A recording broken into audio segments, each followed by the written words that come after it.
Prime Punjabi ਦੇਖ ਰਹੇ ਸਾਰੇ ਦਰਸ਼ਕਾਂ ਦਾ ਬਹੁਤ-ਬਹੁਤ ਸਵਾਗਤ ਹੈ। ਲੈ ਕੇ ਹਾਜ਼ਰ ਹਾਂ ਪ੍ਰੋਗਰਾਮ ਇੱਕ ਖਾਸ ਮੁਲਾਕਾਤ। ਮੈਂ ਹਾਂ ਤੁਹਾਡਾ ਹੋਸਟ ਸੁਖਜੀਤ ਸੁਖ ਤੇ ਅੱਜ ਦੇ ਇਸ ਪ੍ਰੋਗਰਾਮ ਦੇ ਵਿੱਚ ਅਸੀਂ ਤੁਹਾਡੀ ਮੁਲਾਕਾਤ ਕਰਵਾਉਣ ਜਾ ਰਹੇ ਹਾਂ ਰਘਵਿੰਦਰ ਸਿੰਘ ਜੀ ਸਿੱਧੂ, ਜੋ ਕਿ ਲੰਡਨ ਬਾਰੋ ਆਫ ਹੰਸਲੋ ਦੇ ਡਿਪਟੀ ਮੇਅਰ ਨੇ, ਕਾਉਂਸਲਰ ਨੇ ਤੇ ਇਮੀਗ੍ਰੇਸ਼ਨ ਮਸਲਿਆਂ ਦੇ ਵੀ ਮਾਹਰ ਨੇ। ਉਹਨਾਂ ਨਾਲ ਗੱਲਬਾਤ ਕਰਦੇ ਹਾਂ। ਬਹੁਤ-ਬਹੁਤ ਸਵਾਗਤ ਹੈ ਰਘਵਿੰਦਰ ਸਿੰਘ ਜੀ ਤੁਹਾਡਾ ਪ੍ਰਾਈਮ ਪੰਜਾਬੀ ਟੀਵੀ ਤੇ। ਥੈਂਕ ਯੂ ਸੁਖਜੀਤ, ਸਭ ਤੋਂ ਪਹਿਲਾਂ ਬਹੁਤ ਤੁਹਾਡਾ ਧੰਨਵਾਦ। ਤੁਸੀਂ ਟਾਈਮ ਕੱਢ ਕੇ ਅੱਜ ਤੁਸੀਂ ਇੱਥੇ ਆਏ ਤੇ ਅੱਜ ਆਪਾਂ ਗੱਲਾਂ ਬਾਤਾਂ ਕਰਾਂਗੇ। ਤੁਹਾਡਾ ਬਹੁਤ ਥੈਂਕ ਯੂ। ਕੀ ਹਾਲ ਚਾਲ ਹੈ ਜੀ ਤੁਹਾਡਾ? ਬਹੁਤ ਹਾਲ ਚਾਲ ਠੀਕ ਠਾਕ ਜੀ। ਕੋਵਿਡ ਦੇ ਵਿੱਚ ਤੁਹਾਨੂੰ ਪਤਾ ਹੁਣ ਥੋੜ੍ਹਾ ਬੈਕ ਨੋਰਮਲ ਹੋਣ ਲੱਗੇ ਆ, ਨਹੀਂ ਤਾਂ ਇੱਕ ਵਾਰੀ ਤਾਂ ਸਿਸਟਮ ਸਾਰਾ ਰੁਕ ਗਿਆ ਸੀਗਾ। ਹੋਰ ਕੋਈ ਕੰਮ ਨਹੀਂ ਸੀ, ਸਵੇਰੇ ਉੱਠੀਦਾ ਸੀ ਅਤੇ ਬਸ ਰੂਟੀਨ ਨਹੀਂ ਸੀਗਾ। ਜਿਹੜੀ ਲਾਈਫ ਸੀਗੀ ਉਹ ਪੂਰੀ ਰੂਟੀਨਲੈਸ ਹੋਈ ਵੀ ਸੀਗੀ। ਹੁਣ ਥੋੜ੍ਹਾ ਠੀਕ ਹੋਣ ਲੱਗੇ ਆ, ਬੈਕ ਟੂ ਨਾਰਮਲ ਹੋਣ ਲੱਗੇ ਆ। ਲਾਈਕ ਉਹ ਜਿਹੜੀਆਂ ਸੋਸ਼ਲ ਐਕਟੀਵਿਟੀ ਸੀਗੀਆਂ ਅਤੇ ਉਹ ਤਾਂ ਵੱਧ ਗਈਆਂ ਸੀ। ਲਾਈਕ ਅਸੀਂ ਕਾਫੀ ਫੂਡ ਬੈਂਕਸ ਨਾਲ ਕੰਮ ਕਰਦੇ ਸੀ। ਹੋਰ ਜਿਹੜੇ ਬਜ਼ੁਰਗ ਸੀਗੇ ਜਿਨ੍ਹਾਂ ਨੂੰ ਪ੍ਰੋਬਲਮ ਸੀਗੀ ਸ਼ੋਪਿੰਗ ਵਗੈਰਾ ਦੀ, ਉਹਨਾਂ ਦੀਆਂ ਜ਼ਰੂਰਤਾਂ ਪੂਰੀਆਂ ਕਰਨ ਵਾਸਤੇ ਸੋਸ਼ਲ ਵਰਕ ਤਾਂ ਚੱਲਦਾ ਰਿਹਾ ਸੀਗਾ। ਬਿਜ਼ਨਸ ਥੋੜ੍ਹਾ ਸਲੋ ਡਾਊਨ ਹੋ ਗਿਆ ਸੀ। ਹੁਣ ਨਾਰਮਲ ਹੁੰਦਾ। ਬਿਜ਼ਨਸ ਗਵਰਨਮੈਂਟ ਨੇ ਵੀ ਕੋਵਿਡ-19 ਦੇ ਚੱਲਦਿਆਂ ਕਾਫੀ ਸਪੋਰਟ ਕੀਤੀ ਬਿਜ਼ਨਸ ਨੂੰ।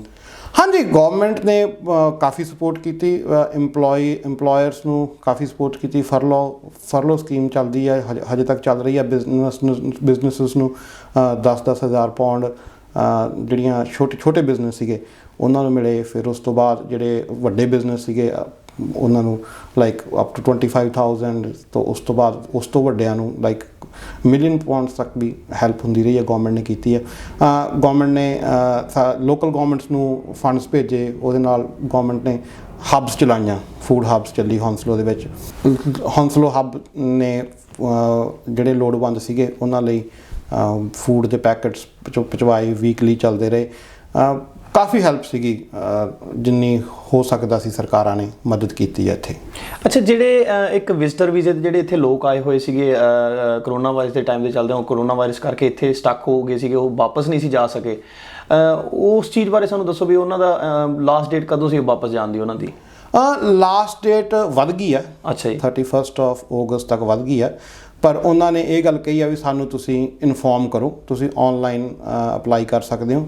ਤੁਸੀਂ ਦੱਸ ਸਕਦੇ ਹੋ ਵੀ ਅਸੀਂ ਇੱਥੇ ਆਏ ਸੀ ਅਤੇ ਉਹ ਫਲਾਈਟ ਨੰਬਰ 'ਤੇ ਥੋੜ੍ਹੇ ਬੜਾ ਈਜ਼ੀ ਜਿਹਾ ਉਹ 10 ਮਿੰਟ ਦਾ ਫੋਰਮ ਹੈਗਾ, ਤੁਸੀਂ ਉਹ ਭਰ ਦਿੰਦੇ ਹੋ ਅਤੇ ਉਹ ਨਾਲ ਹੀ ਪੁੱਛਦੇ ਆ ਵੀ ਤੁਸੀਂ ਐਫਰਟਸ ਕੀ ਕਰ ਰਹੇ ਹੋ ਵਾਪਸ ਜਾਣ ਦੇ। ਅਤੇ ਇੱਕ ਹੋਰ ਗੌਰਮੈਂਟ ਨੇ ਕਿਹਾ ਸੀਗਾ ਵੀ ਜਿਹੜੇ ਲੋਕ ਇੱਥੇ ਆ ਗਏ ਆ ਜਿਨ੍ਹਾਂ ਦੇ ਵੀਜ਼ੇ ਖਤਮ ਹੋਏ ਆ ਲਾਈਕ ਆਈ ਥਿੰਕ ਮਾਰਚ ਤੋਂ ਲੈ ਕੇ ਅਗਸਤ ਤੱਕ, ਜੇ ਇੱਥੇ ਉਹਨਾਂ ਦੇ ਸਰਕਮਸਟਾਂਸਿਸ ਚੇਂਜ ਹੋਏ ਆ, ਮੰਨ ਲਓ ਉਹਨਾਂ ਨੂੰ ਕੋਈ ਮੰਨ ਲਓ ਲੜਕੀ ਸੀਗੀ ਅਤੇ ਉਹਨੂੰ ਉਹ ਇੱਥੇ ਵਿਜ਼ਿਟ ਆਈ ਸੀਗੀ ਅਤੇ ਉਹਨੇ ਹੁਣ ਇੱਥੇ ਸਰਕਮਸਟਾਂਸਿਸ ਚੇਂਜ ਹੋ ਗਏ, ਉਹਨੇ ਸ਼ਾਦੀ ਕਰਨੀ ਹੈ। ਉਹਨਾਂ ਨੇ ਇਹ ਗੱਲ ਕਹੀ ਵੀ ਤੁਸੀਂ ਉਹ ਐਪਲੀਕੇਸ਼ਨਾਂ ਇੱਥੇ ਹੀ ਪਾ ਸਕਦੇ ਹੋ, ਤੁਹਾਨੂੰ ਵਾਪਸ ਜਾਣ ਦੀ ਜ਼ਰੂਰਤ ਨਹੀਂ ਹੈਗੀ। ਬਿਕੋਜ਼ ਆਫ ਕੋਵਿਡ-19 ਤੁਹਾਨੂੰ ਉਹ ਓਵਰਸਟੇ ਨਹੀਂ ਗਿਣਨਗੇ ਅਤੇ ਇਵੇਂ ਸਮਝਣਗੇ ਵੀ ਇਹ ਐਪਲੀਕੇਸ਼ਨ ਇੰਡੀਆ ਤੋਂ ਪਈ ਹੈ ਜਾਂ ਪਾਕਿਸਤਾਨ ਤੋਂ ਪਈ ਹੈ ਜਾਂ ਜਿਹੜੇ ਦੇਸ਼ ਦੇ ਉਹ ਔਰਿਜਿਨ ਤੋਂ ਨੇ ਉੱਥੋਂ ਪਈ ਹੈ। ਸੋ ਗੌਰਮੈਂਟ ਨੇ ਇਹ ਵੀ ਇੱਕ ਚੰਗਾ ਡਿਸੀਜਨ ਲਿਆ ਵੀ ਉਹ ਤੁਸੀਂ ਇਨ ਕੰਟਰੀ ਹੀ ਐਪਲੀਕੇਸ਼ਨ ਪਾ ਸਕਦੇ ਹੋ ਤੁਸੀਂ। ਅਤੇ ਕਰੋਨਾ ਵਾਇਰਸ ਦੇ ਚੱਲਦੇ ਜਿਹੜੇ ਲੋਕ ਇੱਥੇ ਵਿਜ਼ਟਰ ਵੀਜ਼ੇ 'ਤੇ ਆਏ ਸੀ ਉਹ ਸਟਕ ਹੋਏ ਸੀ, ਜਦੋਂ ਹੁਣ ਉਹ ਐਕਸਟੈਂਸ਼ਨ ਤੋਂ ਬਾਅਦ ਇੰਡੀਆ ਤੋਂ ਜਾ ਕੇ ਦੁਬਾਰਾ ਐਪਲੀਕੇਸ਼ਨ ਸਬਮਿਟ ਕਰਨਗੇ, ਕੀ ਉਹਨਾਂ ਦੇ ਵੀਜ਼ਾ ਪ੍ਰੋਸੈਸ ਦੇ ਵਿੱਚ ਵੀ ਕੋਈ ਪ੍ਰੋਬਲਮ ਆਏਗੀ? ਉਹਨਾਂ ਨੂੰ ਇਸ ਚੀਜ਼ ਦੀ ਐਕਸਪਲੇਨੇਸ਼ਨ ਦੇਣੀ ਪਏਗੀ ਉੱਥੇ ਵੀ ਇਸ ਚੀਜ਼ ਕਰਕੇ ਆਹ ਵਜ੍ਹਾ ਸੀ ਅਸੀਂ ਸਟਕ ਹੋ ਗਏ ਸੀ ਉੱਥੇ? ਜਿੱਦਾਂ ਕਾਫੀ ਪ੍ਰੋਬਲਮਸ ਆ ਜਾਂਦੀਆਂ ਜਦੋਂ ਆਪਾਂ ਲਿਖਦੇ ਹਾਂ ਵੀ ਅਸੀਂ 4 ਵੀਕਾਂ ਲਈ ਵਿਜ਼ਿਟ ਕਰਨਾ ਜਾਂ 6 ਵੀਕਾਂ ਲਈ ਵਿਜ਼ਿਟ ਕਰਨਾ, ਲੋਕ ਇੱਥੇ ਫਿਰ ਵੱਧ ਸਟੇ ਕਰਦੇ ਆ। ਸੁਖ ਜੀ, ਆਈ ਥਿੰਕ ਉਹ ਪਤਾ ਕੀ ਹੋਊਗਾ, ਤੁਹਾਨੂੰ ਓਵਰਸਟੇ ਨਹੀਂ ਮੰਨਿਆ ਜਾਊਗਾ, ਪਰ ਉਹ ਕੇਸ ਵਾਈਜ਼ ਉਹ ਨਵੀਂ ਐਪਲੀਕੇਸ਼ਨ ਤੁਹਾਡੇ ਜਿਹੜੇ ਪਰਸਨਲ ਸਰਕਮਸਟਾਂਸਿਸ ਆ ਉਹਦੇ ਬੇਸ 'ਤੇ ਵੇ ਹੋਊਗੀ। ਮੰਨ ਲਓ ਤੁਸੀਂ ਆਏ ਦਸੰਬਰ ਦੇ ਵਿੱਚ, ਤੁਸੀਂ ਆਏ ਇੱਥੇ, ਠੀਕ ਹੈ ਜੀ, ਤੁਸੀਂ ਆਪਦੀ ਐਪਲੀਕੇਸ਼ਨ 'ਚ ਕਹਿ ਕੇ ਆਏ ਸੀਗੇ ਵੀ ਮੈਂ ਤਾਂ ਉੱਥੇ 2 ਵੀਕ ਵਾਸਤੇ ਚੱਲਿਆ, ਠੀਕ ਹੈ, ਤੁਸੀਂ ਮਾਰਚ ਤੱਕ ਵਾਪਸ ਨਹੀਂ ਗਏ, ਠੀਕ ਹੈ, ਮਾਰਚ ਤੋਂ ਬਾਅਦ ਕੋਵਿਡ ਆ ਗਿਆ, ਠੀਕ ਹੈ। ਹੁਣ ਉਹ ਜਿਹੜੀ ਨਵੀਂ ਐਪਲੀਕੇਸ਼ਨ ਪਾਉਣਗੇ ਉਹਦੇ ਵਿੱਚ ਤੁਹਾਨੂੰ ਇਹ ਗੱਲ ਤਾਂ ਜ਼ਰੂਰ ਐਕਸਪਲੇਨ ਕਰਨੀ ਪਊਗੀ ਵੀ ਤੁਸੀਂ ਕਿਹਾ ਸਾਨੂੰ 15 ਦਿਨ ਵਾਸਤੇ ਸੀ, ਤੁਸੀਂ ਮਾਰਚ ਤੱਕ ਉੱਥੇ ਕੀ ਕਰਦੇ ਰਹੇ, ਠੀਕ ਹੈ ਜੀ। ਸੋ ਜਿਹੜੇ ਲੋਕ ਆਏ ਵਿਚਾਰੇ ਫਰਵਰੀ ਦੇ ਵਿੱਚ ਸੀਗੇ, ਕਹਿ ਲਓ ਤੁਸੀਂ ਵੀ ਫਰਵਰੀ ਤੋਂ ਬਾਅਦ ਉਹਨਾਂ ਨੇ 4 ਵੀਕ ਵਾਸਤੇ ਰਹਿਣਾ ਸੀਗਾ, ਉਹਨਾਂ ਨੂੰ ਮਾਰਚ ਵੈਸੇ ਹੀ ਆ ਗਿਆ ਕੋਵਿਡ, ਉਹਨਾਂ ਨੂੰ ਐਕਸਪਲੇਨ ਕਰਨ ਦੀ ਕੋਈ ਜ਼ਰੂਰਤ ਨਹੀਂ। ਸੋ ਇਹ ਡਿਪੈਂਡ ਕਰੂਗਾ ਐਪਲੀਕੇਸ਼ਨ ਟੂ ਐਪਲੀਕੇਸ਼ਨ। ਸੋ ਇੱਕ ਬਲੈਂਕੇਟ ਮੈਨੂੰ ਲੱਗਦਾ ਨਹੀਂ ਵੀ ਤੁਹਾਨੂੰ ਇਹ ਬਲੈਂਕੇਟ ਬੈਨੀਫਿਟ ਦੇਣਗੇ ਤੁਹਾਨੂੰ ਵੀਜ਼ਾ ਆਫਿਸਰਸ ਉੱਥੇ ਜੋ ਤੁਸੀਂ ਦੁਬਾਰਾ ਅਪਲਾਈ ਕਰੋਗੇ। ਹੋ ਸਕਦਾ ਦੇ ਵੀ ਦੇਣ, ਪਰ ਮੈਨੂੰ ਲੱਗਦਾ ਨਹੀਂ ਵੀ ਇੰਨੇ ਉਹ ਫਰਾਖ ਦਿਲ ਹੋ ਕੇ ਕਹਿਣਗੇ ਹਾਂਜੀ ਕੋਈ ਗੱਲ ਨਹੀਂ ਵੀ ਉਹ ਬਲੈਂਕਟ ਤੁਹਾਨੂੰ ਬੈਨੀਫਿਟ ਨਹੀਂ ਮਿਲੂਗਾ। ਉਹ ਐਪਲੀਕੇਸ਼ਨ ਟੂ ਐਪਲੀਕੇਸ਼ਨ ਉਹ ਕੇਸ ਵਰਕਰ ਦੇਖ ਕੇ ਤੁਹਾਨੂੰ ਉਹਦਾ ਬੈਨੀਫਿਟ ਦੇਊਗਾ। ਤੋ ਬੈਨੀਫਿਟ ਤਾਂ ਮਿਲੂਗਾ ਵੀ ਤੁਸੀਂ ਤੁਹਾਨੂੰ ਓਵਰਸਟੇ ਨਹੀਂ ਗਿਣਨਗੇ ਉਹ। ਸੋ ਤੁਸੀਂ ਐਜ਼ ਏ ਵੀਜ਼ੇ ਦੇ ਵਿੱਚ ਹੀ ਵਾਪਸ ਚਲੇ ਗਏ, ਤੁਹਾਨੂੰ ਉਸ ਤਰੀਕੇ ਨਾਲ ਨਵੀਂ ਐਪਲੀਕੇਸ਼ਨ ਡੀਲ ਹੋਊਗੀ। ਤੇ ਜਿਹੜੇ ਹੁਣ ਜਿੱਦਾਂ ਕਰੋਨਾ ਵਾਇਰਸ ਦੇ ਕੇਸਿਸ ਆ ਜਿਹੜੇ ਫੇਰ ਹੁਣ ਰਾਈਜ਼ ਹੋ ਰਹੇ ਆ, ਉਹਨਾਂ 'ਚ ਅਪ ਹੋ ਰਹੇ ਆ, ਕਿਹੜੀ ਜਿਹੜੀਆਂ ਕੰਟਰੀਜ਼ ਆ ਉੱਥੋਂ ਆਪਾਂ ਇੱਥੇ ਵਾਪਸ ਟਰੈਵਲ ਕਰਦੇ ਆ, ਆਪਾਂ ਨੂੰ ਕੁਆਰੰਟੀਨ ਰਹਿਣਾ ਪੈਣਾ 14 ਡੇਜ਼ ਲਈ, ਗਵਰਨਮੈਂਟ ਕੁਛ ਰਿਸਟ੍ਰਿਕਸ਼ਨਸ ਲੈ ਕੇ ਆ ਰਹੀ ਆ। ਗਵਰਨਮੈਂਟ ਆਪਦੀ ਪੋਲਿਸੀ, ਮੈਂ ਕ੍ਰਿਟੀਸਾਈਜ਼ ਨਹੀਂ ਕਰਨਾ ਚਾਹੁੰਦਾ ਗਵਰਨਮੈਂਟ ਨੂੰ, ਗਵਰਨਮੈਂਟ ਦੀ ਜਿਹੜੀ ਪੋਲਿਸੀ ਆ ਉਹ ਰੋਜ਼ ਚੇਂਜ ਹੁੰਦੀ ਹੈ। ਕਈ ਕੰਟਰੀ ਐਡ ਕਰ ਦਿੰਦੇ ਆ, ਕਈ ਵਾਰੀ ਕਈ ਨਹੀਂ ਕਰ ਦਿੰਦੇ। ਪਹਿਲਾਂ ਹੁਣ ਸਪੇਨ ਇਹਨਾਂ ਨੇ ਰੀਸੈਂਟਲੀ ਐਡ ਕੀਤਾ, ਉਸ ਤੋਂ ਬਾਅਦ ਇੰਡੀਆ ਵੀ ਐਡ ਕੀਤਾ, ਹੁਣ ਥਰਡ ਆ ਰਹੀ ਆ। Yes third. ਸੋ ਤਾਂ ਕਰਕੇ ਲਾਈਕ ਉਹ ਡੇ ਟੂ ਡੇ ਚੇਂਜ ਹੁੰਦੀ ਰਹਿੰਦੀ ਹੈ। ਸਪੇਨ ਡੈਫੀਨੇਟਲੀ ਹੈਗਾ, I think France is next one ਦੇ, ਉਹ ਸੋਚ ਰਹੇ ਆ ਫਰਾਂਸ ਨੂੰ ਵੀ ਐਡ ਕਰਨ ਲਈ, ਪਰ ਹਜੇ ਯੂਰਪੀਅਨ ਕੰਟਰੀ ਵਿੱਚ ਪੋਰਚੁਗਲ ਵੀ ਹੈ, ਮੈਨੂੰ ਲੱਗਦਾ, ਮੈਨੂੰ ਐਗਜ਼ੈਕਟਲੀ ਯਾਦ ਨਹੀਂ ਹੈਗਾ ਕਿਹੜੇ ਕੰਟਰੀਜ਼ ਆ, ਪਰ ਇਹ ਚੇਂਜ ਹੁੰਦਾ ਰਹਿੰਦਾ। ਅੱਛਾ, ਜਿਹੜੇ ਆਪਾਂ ਹੁਣ ਯੂਰਪੀਅਨ ਕੰਟਰੀਆਂ ਦੀ ਜੇ ਆਪਾਂ ਗੱਲ ਕਰੀਏ, ਜਿੱਦਾਂ ਬ੍ਰੈਗਜ਼ਿਟ ਹੋ ਰਿਹਾ, ਬ੍ਰੈਗਜ਼ਿਟ ਦੇ ਜਿਹੜੀਆਂ ਲਾਅ ਦੇ ਵਿੱਚ ਚੇਂਜਿਸ ਆਏ, ਉਸ ਚੀਜ਼ ਬਾਰੇ ਤੁਹਾਨੂੰ ਦੱਸੋ ਜਰਾ ਵੀ ਕੀ ਚੇਂਜਿਸ ਆ ਰਹੀਆਂ ਨੇ ਲਾਅ ਦੇ ਵਿੱਚ ਬ੍ਰੈਗਜ਼ਿਟ ਤੋਂ ਬਾਅਦ। ਜਿਹੜੀ ਵੱਡੀ ਚੇਂਜ ਆਈ ਆ ਸੁਖ ਜੀ, ਉਹ ਇਹ ਆਈ ਆ ਵੀ ਇਹਨਾਂ ਨੇ ਸੈਟਲਡ ਸਟੇਟਸ ਤੇ ਪ੍ਰੀ ਸੈਟਲਡ ਸਟੇਟਸ ਨਾਂ ਦੀਆਂ ਦੋ ਸਕੀਮਸ ਕੱਢੀਆਂ ਸੀਗੀਆਂ। ਸੋ ਇਹ ਸੀ ਵੀ ਯੂਰਪੀਅਨ ਨੈਸ਼ਨਲ ਜਿਹੜੇ ਇਸ ਕੰਟਰੀ ਦੇ ਵਿੱਚ ਰਹਿ ਰਹੇ ਨੇ, ਬੇਸ਼ੱਕ ਉਹ ਪਿਛਲੇ 50 ਸਾਲ ਤੋਂ ਰਹਿ ਰਹੇ ਨੇ, ਬੇਸ਼ੱਕ ਉਹ ਪਿਛਲੇ 5 ਸਾਲ ਤੋਂ ਰਹਿ ਰਹੇ ਨੇ, ਬੇਸ਼ੱਕ ਉਹ ਕੱਲ੍ਹ ਹੀ ਆਏ ਆ, ਉਹਨਾਂ ਨੂੰ ਔਨਲਾਈਨ ਜਾ ਕੇ ਆਪਦੇ ਆਪ ਨੂੰ ਰਜਿਸਟਰ ਕਰਨਾ ਪਊਗਾ। ਮੁੜ ਕੇ ਉਹ ਜਿਹੜਾ ਸਿਸਟਮ ਆ ਹੋਮ ਆਫਿਸ ਦਾ, ਉਹ ਸਿੱਧਾ HMRC ਨਾਲ ਲਿੰਕ ਹੈਗਾ, ਅਤੇ ਉਹ ਤੁਹਾਡਾ ਆਟੋਮੈਟਿਕਲੀ ਪਤਾ ਕਰ ਲੈਂਦੇ ਆ ਵੀ ਤੁਸੀਂ ਇਸ ਕੰਟਰੀ ਦੇ ਵਿੱਚ ਕਿੰਨੇ ਚਿਰ ਤੋਂ ਕੰਮ ਕਰ ਰਹੇ ਹੋ। ਸੋ ਜੇ ਤੁਸੀਂ 5 ਸਾਲ ਦੇ ਤੋਂ ਜ਼ਿਆਦਾ ਕੰਮ ਕਰ ਰਹੇ ਹੋ ਤਾਂ ਤੁਹਾਨੂੰ ਸਟ੍ਰੇਟ ਵੇ ਉਹ ਸੈਟਲਡ ਸਟੇਟਸ ਦੇ ਦਿੰਦੇ ਆ। ਸੋ ਸੈਟਲਡ ਸਟੇਟਸ ਜੇ ਤੁਸੀਂ 5 ਸਾਲ ਤੋਂ ਘੱਟ ਕੰਮ ਕਰ ਰਹੇ ਹੋ ਤਾਂ ਤੁਹਾਨੂੰ ਪ੍ਰੀ ਸੈਟਲਡ ਸਟੇਟਸ ਮਿਲ ਜਾਂਦਾ। ਜਿਨ੍ਹਾਂ ਨਾਨ EU ਮੈਂਬਰ ਜਿਹੜੇ ਫੈਮਿਲੀ ਮੈਂਬਰ ਨੇ ਯੂਰਪੀਅਨ ਨੈਸ਼ਨਲਸ ਦੇ, ਉਹਨਾਂ ਲਈ ਵੀ ਇਹ ਸਕੀਮ ਆ। ਉਹਨਾਂ ਨੂੰ ਵੀ ਔਨਲਾਈਨ ਪੋਰਟਲ 'ਤੇ ਜਾ ਕੇ ਆਪਦੇ ਆਪ ਨੂੰ ਸੈਟਲਡ ਅਤੇ ਪ੍ਰੀ ਸੈਟਲਡ ਸਟੇਟਸ ਲੈਣਾ ਪੈਣਾ। ਬੇਸ਼ੱਕ ਉਹਨਾਂ ਕੋਲ ਪਹਿਲਾਂ ਹੀ 5 ਸਾਲ ਦਾ ਰੈਜ਼ੀਡੈਂਸ ਪਰਮਿਟ ਹੈਗਾ, ਉਹਨਾਂ ਨੂੰ ਵੀ ਇਹ ਜ਼ਰੂਰੀ ਹੈ। ਸੋ ਇਹ ਸਕੀਮ ਜਿਹੜੀ ਆ ਇਹ ਪਹਿਲਾਂ 31 ਜਨਵਰੀ ਤੱਕ ਸੀਗੀ, ਹੁਣ ਵੱਧ ਕੇ 30 ਜੂਨ 2020 ਤੱਕ ਇਹ ਵਧਾ ਦਿੱਤੀ ਹੈ। ਸੋ ਇਹ ਵੱਡੀ ਚੇਂਜ ਇਹ ਬਹੁਤ ਵੱਡੀ ਚੇਂਜ ਆਈ ਆ EU ਰੂਲਸ ਨਾਲ ਰਿਲੇਟਡ। ਜਦੋਂ ਬ੍ਰੈਗਜ਼ਿਟ ਸ਼ੁਰੂ ਹੋਇਆ ਸੀ, ਉਦੋਂ ਕਹਿੰਦੇ ਸੀ ਵੀ ਜਿਹੜੇ ਯੂਰਪੀਅਨ ਹੈਗੇ, ਯੂਰਪੀਅਨ ਦੇ ਨਾਲ ਉਹਨਾਂ ਨੇ ਵੀਜ਼ਾ ਐਕਸਟੈਂਡ ਕਰਾਇਆ ਹੈਗਾ, ਉਹਨਾਂ ਨੂੰ ਕੰਟਰੀ ਲੀਵ ਕਰਨੀ ਪੈਣੀ ਆ, ਉਸ ਚੀਜ਼ ਬਾਰੇ ਵੀ ਕੁਛ ਹੈ?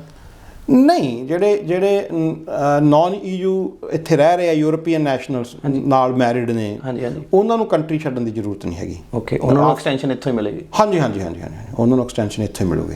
ਹਾਂ, ਇਹ ਹੈਗਾ ਵੀ ਜਦੋਂ 31 ਜਨਵਰੀ ਤੋਂ ਬਾਅਦ ਜਿਹੜੇ ਯੂਰਪੀਅਨ ਨੈਸ਼ਨਲਸ ਦੇ ਨਵੇਂ ਫੈਮਿਲੀ ਮੈਂਬਰ ਹੋਣਗੇ, ਠੀਕ, ਉਹ ਉਹਨਾਂ ਨੂੰ ਸ਼ਾਇਦ ਹੋ ਸਕਦਾ ਉਸ ਤੋਂ ਬਾਅਦ ਗਵਰਨਮੈਂਟ ਕਿਵੇਂ ਦੇਖਦੀ ਆ ਉਹਨਾਂ ਨੂੰ, ਗਵਰਨਮੈਂਟ ਜਾਂ ਤਾਂ ਉਹਨਾਂ ਨੂੰ ਬ੍ਰਿਟਿਸ਼ ਰੂਲਸ ਦੇ ਤਹਿਤ ਜੇ ਉਹਨਾਂ ਨੂੰ ਹੁਣ ਹੋਊਗਾ ਤਾਂ ਫਿਰ ਜੇ ਉਹ ਇੱਥੇ ਇਲੀਗਲ ਰਹਿ ਰਹੇ ਨੇ ਤਾਂ ਉਹਨਾਂ ਨੂੰ ਉਹ ਵਾਪਸ ਇੰਡੀਆ ਜਾਂ ਪਾਕਿਸਤਾਨ ਆਪਦੇ ਕੰਟਰੀ ਤੋਂ ਜਾ ਕੇ ਸਪਾਊਸ ਵੀਜ਼ਾ ਲੈ ਕੇ ਆਉਣ ਲਈ ਉਹ ਕਹਿਣ। ਅਤੇ ਫਿਰ ਜਿਵੇਂ ਹੁਣ ਇਸ ਟਾਈਮ ਰੂਲ ਇਹ ਹੈਗਾ ਵੀ ਜੇ ਤੁਸੀਂ EU ਸਿਟੀਜ਼ਨ ਨਾਲ ਮੈਰਿਡ ਹੋ ਜਾਂ ਉਹਨਾਂ ਦੇ ਫੈਮਿਲੀ ਮੈਂਬਰ ਹੋ ਤਾਂ ਤੁਹਾਨੂੰ 18,600 ਵਾਲੀ ਰਿਕੁਆਇਰਮੈਂਟ ਪੂਰੀ ਕਰਨ ਦੀ ਜ਼ਰੂਰਤ ਨਹੀਂ ਹੈਗੀ, ਤੁਸੀਂ ਇੱਥੇ ਕੰਮ ਕਰਦੇ ਹੋਣੇ ਚਾਹੀਦੇ ਹੋ। ਸੋ ਜਨਵਰੀ ਤੋਂ ਬਾਅਦ ਇਹ ਸਾਰੀਆਂ ਚੇਂਜਸ ਹੋ ਸਕਦੀਆਂ ਵੀ ਇਹ ਤੁਹਾਨੂੰ, ਜੇ ਤੁਸੀਂ ਯੂਰਪੀਅਨ ਸਿਟੀਜ਼ਨ ਹੋ ਅਤੇ ਤੁਸੀਂ ਆਪਦੇ ਸਪਾਊਸ ਨੂੰ ਨਾਨ EU ਕੰਟਰੀ ਤੋਂ ਲੈ ਕੇ ਆਉਣਾ ਤਾਂ ਤੁਹਾਨੂੰ ਉਹ 18,600 ਅਤੇ ਇੰਗਲਿਸ਼ ਲੈਂਗੁਏਜ ਵਾਲੇ ਜਿਹੜੇ ਨਾਰਮਲ ਬ੍ਰਿਟਿਸ਼ ਰੂਲਸ ਨੇ ਉਹ ਲਾਗੂ ਹੋ ਸਕਦੇ ਆ। ਅਤੇ ਪਿੱਛੇ ਮੈਂ ਵੀ ਨਿਊਜ਼ ਦੇਖੀ ਸੀ, ਜਿਹੜੇ ਸ਼ਿਪ ਦੇ ਥਰੂ ਜਿਹੜੇ ਹਲੇ ਵੀ ਇਲੀਗਲ ਮਾਈਗਰੈਂਟਸ ਜਿਹੜੇ UK ਦੇ ਵਿੱਚ ਐਂਟਰ ਹੋ ਰਹੇ ਨੇ, ਹਾਂਜੀ, ਉਸ ਚੀਜ਼ ਬਾਰੇ ਤੁਸੀਂ ਕੀ ਕਹਿਣਾ ਚਾਹੋਗੇ? ਦੇਖੋ, ਇਹ ਤਾਂ ਬੜਾ ਸੀਰੀਅਸ ਇਸ਼ੂ ਆ। ਇਹਦੇ ਕੋਈ ਵੀ ਪ੍ਰੋਬਲਮ ਆ, ਉਹਦੇ ਪਿਛੋਕੜ 'ਚ ਆਪਾਂ ਨੂੰ ਜਾ ਕੇ ਦੇਖਣਾ ਪਊਗਾ ਵੀ ਉਹ ਲੋਕ ਕਾਹਤੋਂ ਆਉਂਦੇ ਨੇ। ਹਾਂਜੀ, ਠੀਕ ਹੈ ਜੀ। ਜਦੋਂ ਅਸੀਂ ਚੰਗੇ ਭਲੇ ਕੰਟਰੀਜ਼, ਸੀਰੀਆ, ਲੀਬੀਆ ਜਿੱਥੇ ਤੁਸੀਂ ਤੁਹਾਨੂੰ ਸੁਣਿਆ ਆਪਾਂ ਨੂੰ ਆਮ ਆਪਾਂ ਛੋਟੇ ਹੁੰਦੇ ਸੀ ਪਿੰਡਾਂ 'ਚ ਦੇਖਦੇ ਸੀਗੇ ਵੀ ਆਪਾਂ ਵੀ ਪਿੰਡ ਦੇ ਕਈ ਮੁੰਡੇ ਸੀਰੀਆ ਜਾ ਕੇ ਕੰਮ ਕਰਦੇ ਆ, ਲੀਬੀਆ ਜਾ ਕੇ ਕੰਮ ਕਰਦੇ ਆ। ਇੱਕ ਅੱਛੇ ਦੇਸ਼ ਸੀਗੇ ਜਿਹੜੇ ਵਾਰ ਦੀ ਭੇਟ ਚੜ੍ਹ ਗਏ। ਸੋ ਉਹ ਹੁਣ ਜਿਹੜੇ ਉੱਥੋਂ ਦੇ ਅਫੈਕਟਡ ਲੋਕ ਨੇ ਉਹ ਹੁਣ ਉੱਥੇ ਉਹ ਮੁਲਕ ਅਸੀਂ ਵਿਚਾਰੇ ਉਹ ਮੁਲਕ ਜਿਹੜੇ ਆ ਮਿੱਟੀ 'ਚ ਮਿਲਾਤੇ। ਉਹ ਲੋਕ ਨੇ ਰਿਜ਼ਕ ਲਈ, ਪਰਿੰਦਾ ਵੀ ਉੱਥੇ ਜਾਂਦਾ ਜਿੱਥੇ ਰਿਜ਼ਕ ਹੁੰਦਾ, ਉਹ ਵਿਚਾਰੇ ਰਿਜ਼ਕ ਲਈ ਆਉਂਦੇ ਆ। ਅਤੇ ਬੜਾ ਦੁਖਦਾਈ ਹੈਗਾ ਇਹ। ਅਤੇ ਗੌਰਮੈਂਟਸ ਨੂੰ ਕੁਛ ਨਾ ਕੁਛ ਸੀਰੀਅਸਲੀ ਸੋਚਣਾ ਚਾਹੀਦਾ, ਰਲ ਕੇ ਇਕੱਠੇ ਹੋ ਕੇ ਸੋਚਣਾ ਚਾਹੀਦਾ। ਇਕੱਲੇ ਯੂਕੇ ਦੀ ਜ਼ਿੰਮੇਵਾਰੀ ਤਾਂ ਨਹੀਂ ਬਣਦੀ, ਜਿਵੇਂ ਜਿੰਨਾ ਕੁ ਪਾਰਟ ਯੂਕੇ ਨੂੰ ਹਿੱਸਾ ਲੈਣਾ ਚਾਹੀਦਾ, ਵੀ ਪ੍ਰਪੋਰਸ਼ਨੇਟ ਕਿੰਨੇ ਲੋਕ ਨੇ ਉਹਨਾਂ ਵਿੱਚੋਂ ਆਬਾਦੀ ਦੇ ਹਿਸਾਬ ਨਾਲ ਜਿੰਨੇ ਇਹ ਲੈ ਸਕਦੇ ਆ ਉਹਨਾਂ ਲੈਣਾ ਚਾਹੀਦਾ। ਔਨ ਅਦਰ ਹੈਂਡ ਅਸੀਂ ਫਿਰ ਇਹ ਜਿਹੜਾ ਪੋਲੀਟੀਕਲ ਇਸ਼ੂ ਬਣ ਜਾਂਦਾ। ਅਸੀਂ ਹਾਂਗਕਾਂਗ ਜਿਹੜਾ ਕਿ ਬੜਾ ਵਿਕਸਿਤ ਦੇਸ਼ ਆ, ਬੜੇ ਉੱਥੇ ਲੋਕ ਜਿਹੜੇ ਆ ਉਹ ਬੜੇ ਕੰਪੈਰੇਟਿਵਲੀ ਕਾਫੀ ਸਰਦੇ ਪੁੱਜਦੇ ਆ। ਠੀਕ ਆ, ਉਹ ਹਾਂਗਕਾਂਗ ਦੇ ਲੋਕਾਂ ਨੂੰ ਸਾਡੇ ਪ੍ਰਾਈਮ ਮਿਨਿਸਟਰ ਨੇ ਕਹਿਤਾ ਵੀ ਉਹ ਇੱਥੇ ਆ ਜਾਣ, ਤੁਹਾਨੂੰ ਅਸੀਂ ਵੈਲਕਮ ਕਰਦੇ ਹਾਂ।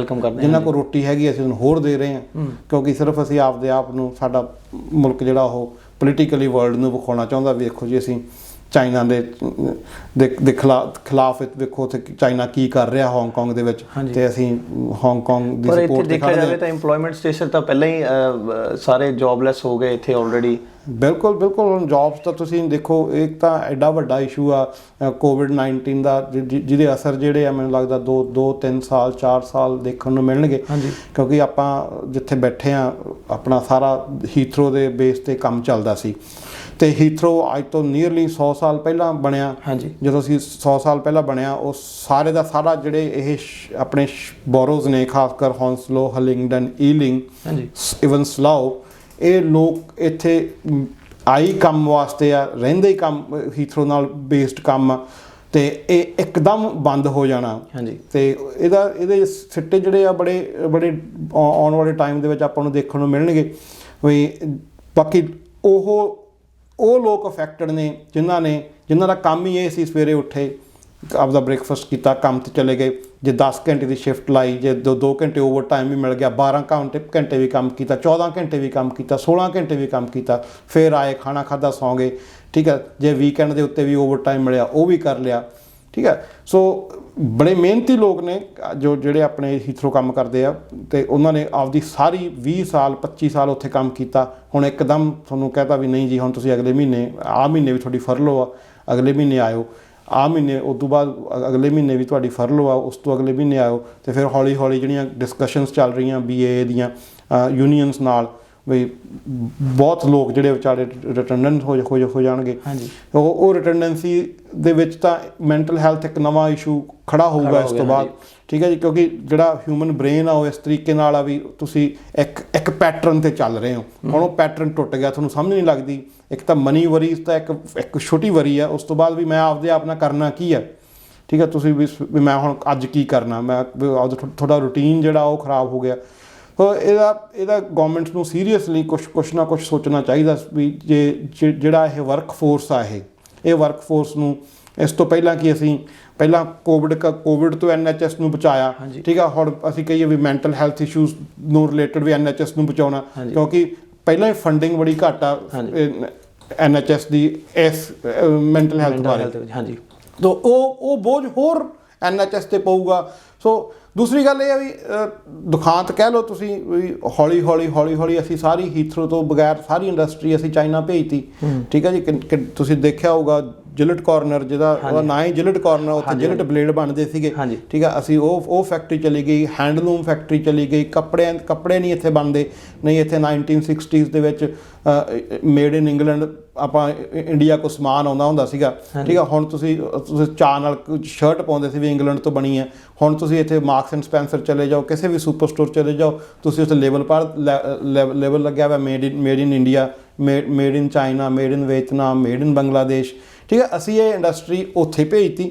ਤੇ ਉੱਥੇ ਵੀ ਅਸੀਂ ਚੀਪ ਲੇਬਰ ਕਰਕੇ ਭੇਜੀ। ਚੀਪ ਲੇਬਰ ਕਰਕੇ ਹੁਣ ਉਹਨਾਂ ਦੀਆਂ ਐਪ ਜਿਹੜੀਆਂ ਉੱਥੋਂ ਹੁਣ ਕਹਿੰਦੇ ਵੀ ਅਸੀਂ ਹੁਣ ਐਪ ਉਹਨਾਂ ਦੀਆਂ ਬੰਦ ਕੀਤੀਆਂ, ਪਹਿਲਾਂ ਆਪਾਂ ਉਹਨਾਂ ਨੂੰ ਪਰਮਿਸ਼ਨ ਦਿੱਤੀ ਉਹਨਾਂ ਦੇ, ਹੁਣ ਜਿਹੜੀਆਂ ਉਹਨਾਂ ਦੀ ਐਪਸ ਬੰਦ ਕਰ ਰਹੇ ਇੰਡੀਆ 'ਚ, ਜਿੱਦਾਂ ਚਾਈਨੀਜ਼ ਐਪ ਬੰਦ ਕੀਤੀਆਂ, ਹੁਣ ਟਰੰਪ ਵੀ ਕਹਿ ਰਿਹਾ 15 ਅਗਸਤ ਤੱਕ ਦਾ ਉਹਨਾਂ ਨੇ ਟਾਈਮ ਦਿੱਤਾ ਹੋਇਆ ਆਪਣੀ ਐਪ ਨੂੰ ਵੀ, ਜਾਂ ਤਾਂ ਮਾਈਕਰੋਸਾਫਟ ਉਸ ਨੂੰ ਬਾਏ ਕਰ ਲੇ। ਉਸ ਚੀਜ਼ ਬਾਰੇ ਕੀ ਕਹੋਗੇ ਤੁਸੀਂ?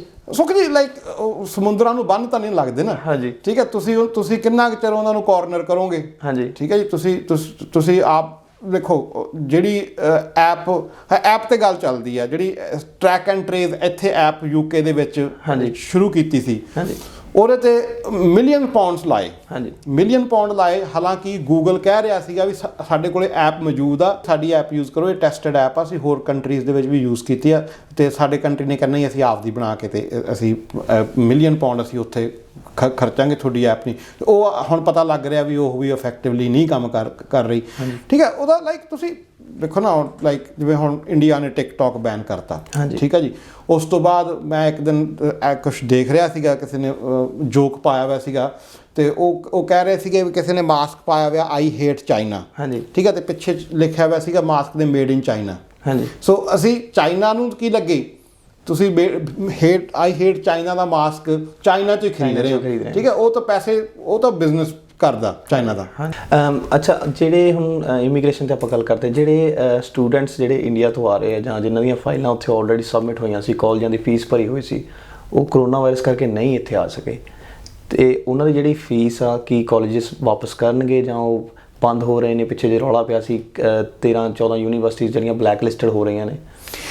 ਦੇਖੀ, ਜਿਹੜੇ ਕਰੋਨਾ ਵਾਇਰਸ ਦੌਰਾਨ ਜਿਹੜੇ ਸਟੂਡੈਂਟਸ ਦੀਆਂ ਫਾਈਲਾਂ ਸੀਗੀਆਂ, ਉਹ ਕਈ ਯੂਨੀਵਰਸਿਟੀਜ਼ ਨੇ ਉਹਨਾਂ ਨੂੰ ਆਫਰ ਕੀਤੀ ਸੀ ਵੀ ਤੁਹਾਨੂੰ ਅਸੀਂ ਆਨਲਾਈਨ ਪੜ੍ਹਾ ਦਿਆਂਗੇ, ਇੱਕ ਵੀ ਤੁਸੀਂ ਜਿਹੜਾ ਇਹ ਕਲਾਸ ਤੁਸੀਂ ਆਨਲਾਈਨ ਕਰ ਲਓ।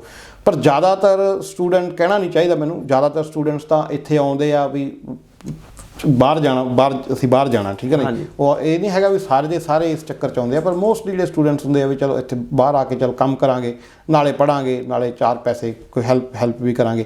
ਉਹਨਾਂ ਸਟੂਡੈਂਟਸ ਨੂੰ ਕਾਫੀ ਇਸ ਗੱਲ ਦਾ ਇਫੈਕਟ ਹੋਇਆ, ਤੇ ਉਦੋਂ ਵੀਜ਼ੇ ਲੱਗੇ ਬੜੇ, ਆਲਮੋਸਟ ਮੇਰੇ ਹਿਸਾਬ ਨਾਲ ਵੀਜ਼ਾ ਲੱਗੇ ਹੀ ਨਹੀਂ, ਬੜੇ ਘੱਟ ਲੱਗੇ ਆ। ਤੇ ਯੂਨੀਵਰਸਿਟੀਜ਼ ਹੁਣ ਜਿਹੜੀ ਸਪਟੈਂਬਰ ਵਾਲੀ, ਜਦੋਂ ਹੁਣ ਦੁਬਾਰਾ ਸਭ ਤੋਂ ਪਹਿਲਾਂ ਤਾਂ ਪਾਰਲੀਮੈਂਟ ਖੁੱਲੂਗਾ ਸਪਟੈਂਬਰ ਦੇ ਵਿੱਚ, ਠੀਕ ਹੈ ਜੀ। ਪਰ ਉਸ ਤੋਂ ਬਾਅਦ ਯੂਨੀਵਰਸਿਟੀਜ਼ ਕੀ ਕਾਲਜਸ ਦੇਖਦੇ ਆ ਕਿ ਕਿਸ ਤਰੀਕੇ ਦੇ ਸਟੈਪ ਲੈਂਦੇ ਆ। ਜੇ ਖੁੱਲ੍ਹ ਜਾਂਦੇ ਆ ਤਾਂ ਉਹ ਸਟੂਡੈਂਟਸ ਨੂੰ ਵਾਕਈ ਉੱਥੇ ਇਹ ਆ ਸਕਦੇ ਆ, ਆਪਦੀ ਪੜ੍ਹਾਈ ਸ਼ੁਰੂ ਕਰ ਸਕਦੇ ਆ।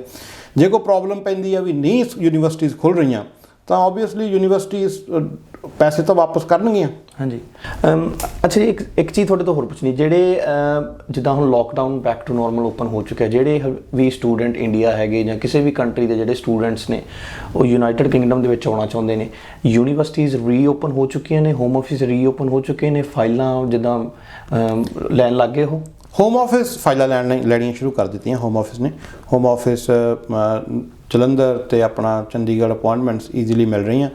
ਯੂਨੀਵਰਸਿਟੀ ਸਪਟੈਂਬਰ ਦੇ ਜਿਹੜਾ ਟੇਕ ਆ, ਉਹ ਜਦੋਂ ਦੁਬਾਰਾ ਖੁੱਲੂਗਾ, ਯੂਨੀਵਰਸਿਟੀਜ਼ ਖੁੱਲਣਗੀਆਂ, ਉਦੋਂ ਵੀ ਸਟੂਡੈਂਟਸ ਕਿੰਨੇ ਆਉਂਦੇ ਆ, ਕੋਵਿਡ ਦੀ ਕੀ ਸਿਚੁਏਸ਼ਨ ਆ, ਵੀ ਇੱਕ ਸੈਕਿੰਡ ਵੇਵ ਆਉਂਦੀ ਹੈ ਕਿ ਨਹੀਂ ਆਉਂਦੀ, ਉਹ ਉਸ ਤੋਂ ਬਾਅਦ ਪਤਾ ਲੱਗੂ। ਕਿਉਂਕਿ ਹੁਣ ਤਾਂ ਅਗਸਤ ਚੱਲ ਰਿਹਾ, ਸਪਟੈਂਬਰ ਦੇ ਵਿੱਚ ਯੂਨੀਵਰਸਿਟੀਜ਼ ਖੁੱਲਣਗੀਆਂ, ਤੇ ਜਿਹੜੇ ਤਾਂ ਸਟੂਡੈਂਟਸ ਆਲਰੇਡੀ ਵੀਜ਼ਾ ਜਿਨ੍ਹਾਂ ਨੂੰ ਇਸ਼ੂ ਹੋ ਗਿਆ, ਠੀਕ ਆ, ਉਹ ਤਾਂ ਆ ਸਕਣਗੇ ਹੋਪਫੁਲੀ, ਜੇ ਸਪਟੈਂਬਰ ਦੇ ਵਿੱਚ ਜੇ ਠੀਕ ਠਾਕ ਰਿਹਾ ਤਾਂ। ਤੇ ਜਿਹੜੀ ਉਸ ਤੋਂ ਬਾਅਦ ਜਨਵਰੀ ਵਾਲੀ ਇਨਟੇਕ ਆ, ਉਹ ਵੀ ਡਿਪੈਂਡ ਕਰਦਾ ਵੀ ਸੈਕਿੰਡ ਵੇਵ ਆਉਂਦੀ ਆ ਜਾਂ ਯੂਨੀਵਰਸਿਟੀਜ਼, ਜੋ ਸਕੂਲ, ਯੂਨੀਵਰਸਿਟੀਜ਼, ਕਾਲਜਸ ਖੁੱਲ੍ਹਦੇ ਆ, ਤੇ ਕੋਵਿਡ ਨਾਲ ਕਿਹੋ ਜਿਹਾ ਰਿਐਕਸ਼ਨ ਹੁੰਦੀ ਆ, ਤੇ ਉਹ ਉਸ ਤੋਂ ਬਾਅਦ ਆਪਾਂ ਨੂੰ ਪਤਾ ਲੱਗੂਗਾ। ਕਿੰਨੀਆਂ ਇਨਟੇਕਸ ਕਰਦੇ ਨੇ ਸਾਲ ਦੇ ਵਿੱਚ? ਇਹ ਕਿੰਨੀਆਂ ਇਹਨਾਂ ਦੀਆਂ ਕਲਾਸਿਸ ਤੇ ਜਿਹੜੀਆਂ ਸਟਾਰਟ ਹੁੰਦੀਆਂ? ਦੋ ਟੇਕਸ ਸਪਟੈਂਬਰ ਤੇ ਜਨਵਰੀ ਦੇ ਵਿੱਚ। ਓਕੇ, ਤੇ ਜਿਨ੍ਹਾਂ ਦੇ ਹੁਣ ਤੁਸੀਂ ਕਹਿੰਦੇ ਵੀ ਆਲਰੇਡੀ ਵੀਜ਼ੇ ਆ ਚੁੱਕੇ ਨੇ, ਉਹ ਡਿਪੈਂਡ ਕਰਦਾ ਵੀ ਯੂਨੀਵਰਸਿਟੀ ਸਟੂਡੈਂਟ ਲੈਂਦੇ ਆ ਜਾਂ ਸੈਕਿੰਡ ਵੇਵ ਆਉਂਦੀ ਹੈ ਜਾਂ ਨਹੀਂ ਆਉਂਦੀ। ਪਰ ਜੇ ਮੰਨ ਲਓ ਹੁਣ ਕਿਸੇ ਦਾ ਵੀਜ਼ਾ ਆਇਆ ਆਪਣਾ ਅਗਸਤ ਦੇ ਵਿੱਚ ਆਇਆ ਜਾਂ ਜੂਨ ਜੁਲਾਈ ਦੇ ਵਿੱਚ ਆਇਆ, ਜਿੰਨਾ ਟਾਈਮ ਪੀਰੀਅਡ ਉਹਨਾਂ ਦਾ ਲੰਘ ਚੁੱਕਿਆ, ਉਹ ਕਿੱਦਾਂ ਮੈਨੇਜ ਹੋਏਗਾ?